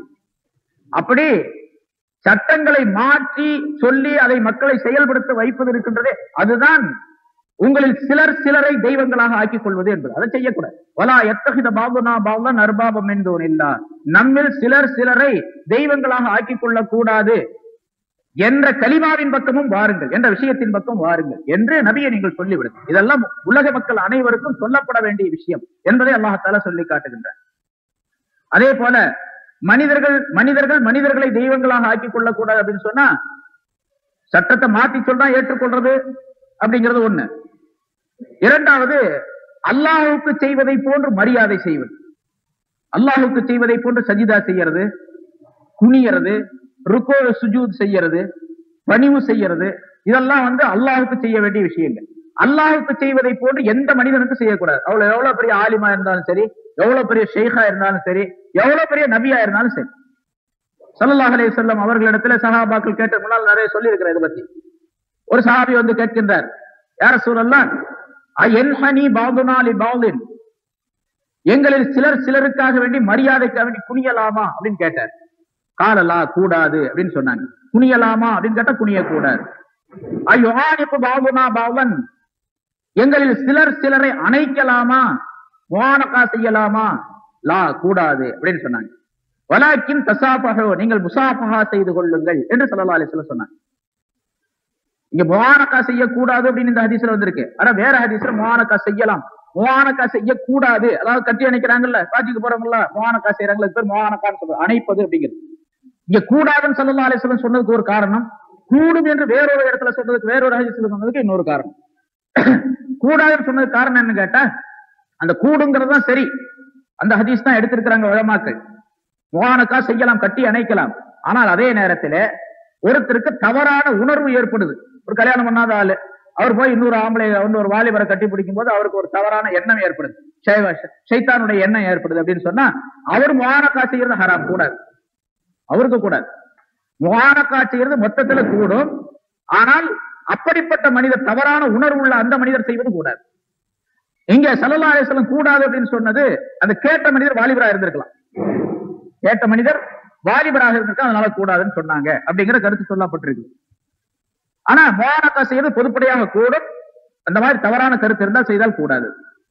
முசாபஹா செய்வது கூடும் என்று ஸல்லல்லாஹு அலைஹி வஸல்லம் சொன்னாங்க. எங்க குனியலாமா என்று கேட்டால் குனியக்கூடாது. அப்ப குனிவதும் கூட ஒரு வகையான ஷிர்க். அதனாலதான் சலாம் சொல்லும் போதும் கூட ஸலாம் அலைக்கும் அப்படின்னு சில பேர் சொல்லுவாங்க, இந்த கை இப்படி வச்சு இந்த கை இப்படி வச்சு ஸலாம் அலைக்கும் அப்படின்னு. சில ஆலிம் சாதலை பார்த்து அப்படியும் செய்யக்கூடாது. அஸ்ஸலாமு அலைக்கும் என்று சொல்லும் பொழுது வாயால் நாவினால் தான் சொல்ல வேண்டுமே தவிர கையில இஷாரா செய்யறதோ, தலையை குனியறதோ, முதுவை வளைக்கிறதோ எதுவுமே கூடாது. குனிஞ்சு சலாம் சொல்லக்கூடாது. முதல்ல சலாம் சொல்ல வேண்டும் அப்படிங்கறதா சுன்னத்தே தவிர அதுல எந்த விதமான இஷாரா, உடல் உறுப்புகளுக்கு எந்த விதமான வேலையும் கிடையாது, நாக்குக்கு தான் வேலை. அஸ்ஸலாமு அலைக்கும் அப்படின்னு சொன்னா அவர் வலைக்கும் அஸ்ஸலாம் இவர் காதல் ஒழுகுற மாதிரி பதில் சொல்லணும், அவ்வளவு. இங்க இருந்து அஸ்ஸலாமு அலைக்கும் அப்படின்னு இப்படி கையை தூக்குறது, இவர் என்ன சொல்றாருன்னு அவருக்கு தெரியாது, அவர் என்ன சொன்னாலும் இவருக்கு தெரியாது. இவர் சலாம் சொல்ற சமயத்துல சலாமே சொல்லாம எப்போ வந்தீங்க அப்படின்னு கேட்பாரு, அவர் வலைக்கும் சலாம் அப்படின்னு பாருங்க. ஏன்னா இவர் கையை தூக்குனாதான் அவர் சலான்னு நினைச்சுக்கிறாரு, நம்ம பாக்குறோம். அதனால கையை தூக்குற இஷாரா ஸல்லல்லாஹு அலைஹி வஸல்லம் சொல்லுகின்றார்கள், கையை ஒரு விரலை தூக்கி இஷாரா செய்வது அது யூதர்களுடைய பழக்கம், அதை செய்யாதீங்க என்று சொல்லுகின்றார்கள். அதனால கையை தூக்கி இஷாரா செய்வதோ, குனிந்து தலையை குனிந்து சலாம் சொல்லுவதோ அதெல்லாம் அறவே இருக்கக்கூடாது. எந்த மனிதருக்கும் குனியக்கூடாது, குனியவே கூடாது அப்படின்னு சொல்லும்போது அப்புறம் சஜிதா அப்படி செய்யலாம், சஜிதாவும் செய்யக்கூடாது. ஏன்னா சில ஷேഖ்மார்கள் பாக்குறோம் சஜிதாவெல்லாம் செய்யலாம், மனுஷனுக்கு மனுஷன் சஜிதா செய்யறது, அதான் ஷேഖ்மார்களுக்கு சஜிதா செய்யலாம், எல்லா மனுஷனுக்கும் சஜிதா செய்யறது கூடாது. ஆலிமா இருந்தா, பெரிய மனிதரா இருந்தா அவருக்கு போய் சஜிதா செய்யலாம். காலை தொட்டு முத்தோர்கள் இருக்காங்க, அவங்க பல காரணங்கள் சொல்றாங்க. முன்னால் நான் விளக்கிறேன், ரொம்ப நாள் ஆச்சு சொல்லி, அது திரும்ப அதை பல பேர் கேட்காதவங்க இருப்பாங்க. அந்த விஷயத்தை சுருக்கமா நான் சொல்லிக்கிறோம். ஆதம் அலைஹிஸ்ஸலாம் அவர்களுக்கு மலக்குகள் சஜிதா செஞ்சாங்க. அதனால ஆதம் அலைஹிஸ்ஸலாம் அவர்கள் மிக உயர்ந்தவர்கள், மலக்குகளை விட உயர்ந்தவர். அதனால தாழ்ந்தவர் உயர்ந்தவருக்கு சஜிதா செய்யலாம் அப்படின்னு சொல்லிட்டு சொல்லுவாங்க. உலமாக்களுடைய தீர்ப்பு, ஷரியாத்தினுடைய தீர்ப்பு என்னவென்று சொன்னால், அல்லாஹ் தஆலா அது ஆதம் அலைஹிஸ்ஸலாத்துக்கு சஜிதா செய்யுமாறு அல்லாஹ் தான் சொன்னான், அல்லாஹ் தான் சொன்னான். அல்லாஹ் சொன்னதை கேட்பது கட்டாயம் வாஜிபு, அந்த கடமையை நிறைவேற்றணும். மலக்குகளை பார்த்து உஸ்ஜுதூலி ஆதம, ஆதமுக்கு சஜிதா செய்யுங்கள் என்று சொன்னான், சஜிதா செஞ்சாங்க. அல்லாஹ் சொன்னதுனால செஞ்சாங்க, அவ்வளவுதான். எத்தனை தடவை செஞ்சாங்க? அது ஒரு தடவை தான் செஞ்சாங்க, ஒரே ஒரு சஜிதா ஒரு தடவை தான் செஞ்சாங்க. அது சொர்க்கத்துல வச்சு ஆதம் அலைஹிஸ்ஸலாம் அவர்களுடைய அந்த உருவத்தை படைத்த பின்னால் அவர்களுக்கு ரூஹ் விடக்கூடிய அந்த நேரத்துல பார்த்து அல்லாஹ் தஆலா சொன்ன சஜ்ஜா செய்யுங்கன்னு சஜ்ஜா செஞ்சாங்க. அதுக்கு பின்னால பூமிக்கு வந்தாரு ஆதம் அலைஹிஸ்ஸலாம், அப்ப சஜ்ஜா செஞ்சாங்களா? அல்ல சொர்க்கத்தில் ரொம்ப காலம் இருந்தாரு, அப்ப சஜ்ஜா செஞ்சாங்களா? அதற்கு பின்னாலே முன்னாலே எப்பொழுதும் சஜ்ஜா செய்து கிடையாது. ஒரே ஒரு தடவை அது ஆர்டர், அல்லாஹ் தஆலாவுடைய கட்டளை, அதன் காரணமாக சஜ்ஜா செஞ்சாங்க. எல்லாரும் செய்ய மாட்டாங்க. அதை நம்ம ஒப்பு நோக்கி ஆதமுக்கு மலக்குகள் சஜ்ஜா செஞ்சாங்க, அதனால சின்னவங்க பெரியவங்களுக்கு சஜ்ஜா செய்யலாம் அப்படின்னு ஹுக்கும் சட்டம் சொல்லக்கூடாது, சொல்ல முடியாது. அது இந்த மார்க்கத்துல கிடையாது. ஆனால் சிறியவர்கள் பெரியவர்களுக்கு, மாணவர்கள் உஸ்தாதுக்கு, பிள்ளைகள் தந்தைக்கு, பெற்றோருக்கு சஜிதா செய்வது கூடும். அதாவது மரியாதைக்காக வேண்டி. அந்த நிய்யத் எப்படி இருக்குன்னு கேட்டா தாஸீம் தக்ரீமுக்காக வேண்டி சொல்லுவதிலே ஒவ்வொரு முறை இருந்தது. கையை தூக்கி சலாம் சொல்றது, விரலை தூக்கி சலாம் சொல்றது, இப்படி சலாம் சொல்றது. இப்ப 2 விரல்ல இப்படி கையை எல்லாத்தையும் காட்டுறாங்கல்ல, இந்த கையை இப்படி காட்டுறதுல இப்படி விரலை சேர்த்து வச்சு காட்டுறது, இப்படி காட்டுறது அப்படிங்கிறதுக்குலாம் அடையாளங்கள் இருக்குல்ல இப்ப நம்ம நாட்டுல. அது மாதிரி சில அடையாளங்களோடு சலாம் சொல்லக்கூடிய முறைகள் எல்லாம் அந்த முன்னால உள்ள யூசுப் அலைஹிஸ்ஸலாத்துக்கு பின்னால் உள்ள நபிமாருடைய காலத்துல இருந்தது. ரசூலுல்லாஹி ஸல்லல்லாஹு அலைஹி வஸல்லம் வரைக்கும் இருந்து. ஸல்லல்லாஹு அலைஹி வஸல்லம் வந்தாங்க, அந்த அடையாளத்தையும் தகர்த்தார்கள். இனிமேல் அடையாளமும் தேவையில்லை, நாவினால் சொன்னால் போதுமானது, கையவே தூக்க கூடாது அப்படின்னாங்க. அப்ப சஜிதா செய்வது யூசுப் அலைஹிஸ்ஸலாத்துடைய காலத்தோடு முடிஞ்சிச்சு. அது சஜிதா செய்வதில் 2 வகை. வணக்கத்துடைய சஜிதா, சஜிதத்துல் இபாதா, வணக்கத்துடைய சஜிதா அப்படின்னு ஒரு வகை. சஜிதத்து தாஸீம், மரியாதைக்குரிய சஜிதா அப்படின்னு ஒரு வகை. வணக்கத்திற்குரிய சஜிதா இருக்குது, அது எந்த காலத்திலும் எந்த நேரத்திலும் அல்லாஹ்வை தவிர வேறு எவருக்குமே செய்யக்கூடாது அப்படிங்கிற சட்டம். அது ஆதம் அலைஹிஸ்ஸலாத்துடைய காலத்திலிருந்து கியாமத் நாள் வரைக்கும் அந்த சட்டம் தான். வணக்கத்திற்குரிய சஜிதாவை அல்லாஹ்வை தவிர வேறு எவருக்குமே செய்யக்கூடாது. தாஸீமுக்காக வேண்டி செய்யக்கூடிய சஜிதா, கண்ணியத்திற்காக வேண்டி மரியாதைக்காக வேண்டி செய்யக்கூடிய சஜிதாவை செய்யலாம் என்ற அனுமதி ஆதமிலிருந்து யூசுப் வரைக்கும் இருந்தது அலைஹிமுஸ்ஸலாம். அவங்க காலம் வரைக்கும் தான் இருந்துச்சு. அதுக்கு பின்னால அந்த சஜிதா தாஸீம் இருக்கிறதே, மரியாதைக்கு செய்யக்கூடிய சஜிதா, அதை அல்லாஹ் தஆலா கியாமத் நாள் வரைக்கும் ஹராமாக்கிட்டான். இப்போ உள்ள சட்டம் என்னன்னு கேட்டா சஜிதா இபாதத், வணக்கத்திற்குரிய சஜிதாவை யாராவது ஒருவர் பிறருக்கு செய்தால் அவர் உடனே முஷ்ரிக்காக ஆகிவிடுகின்றார். ஷிர்க். தாஸீமுக்குரிய சஜிதாவை யாராவது ஒருவர் மற்றவருக்கு செய்தால் அவர் மீது குஃப்ர் சுமத்தப்படும். குஃப்ர் என்பது உண்டாயிடும், ஹராம் என்பதாக சொல்லப்படும். அந்த சஜிதா ஹராம், குஃப்ர் அல்ல, ஹராம் என்பதாக ஆகிவிடும். ஆக மரியாதைக்காக வேண்டி சஜிதா செய்வது இந்த காலத்திலும் யாருக்கும் கூடாது, எப்படிப்பட்ட ஷேഖா இருந்தாலும் சரி.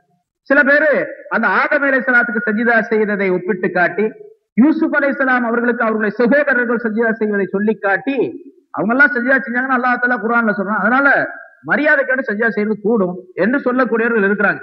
அது செய்யறது கூடாது அப்படிங்கிறது தெளிவாக்கப்பட்ட விஷயம்.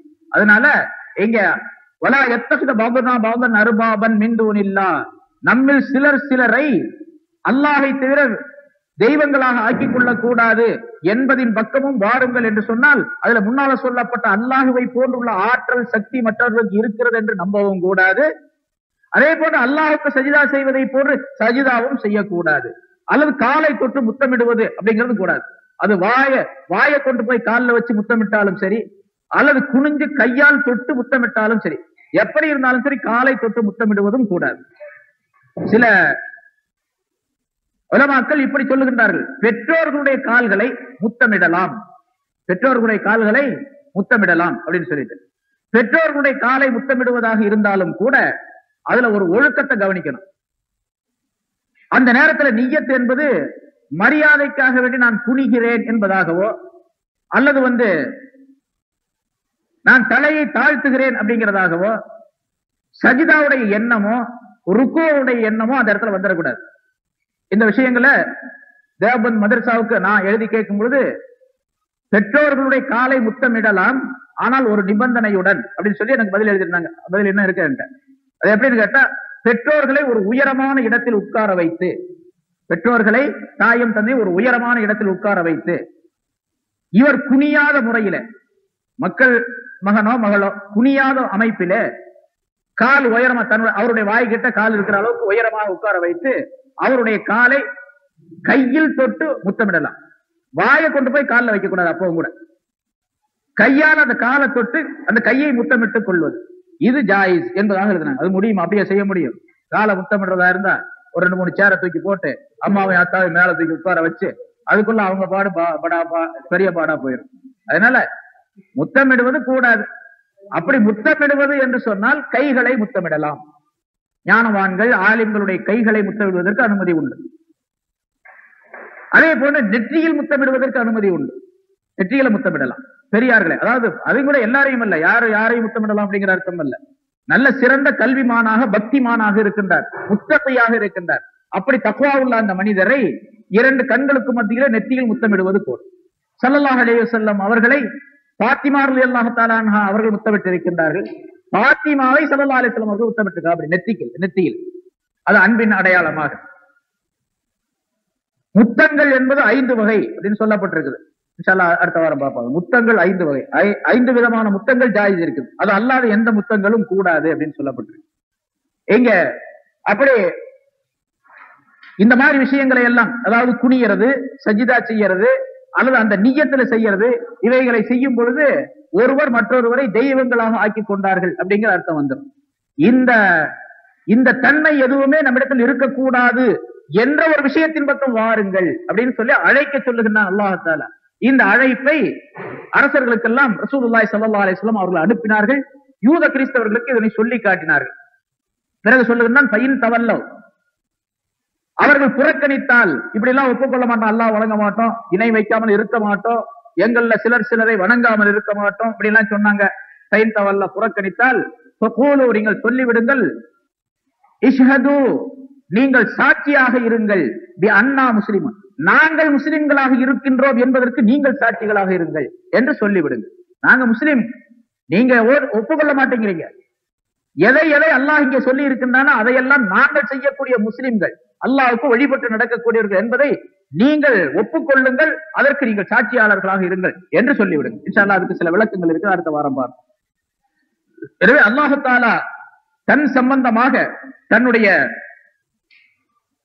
இலாஹியத், அல்லாஹுவாக இருப்பதற்கு தகுந்த ஒரு நிலை, தகுந்த தன்மை என்னென்ன என்பதை பற்றி எல்லாம் அல்லாஹ் தஆலா இந்த ஆயத்திலே நமக்கு விளக்கி காட்டுகின்றான்.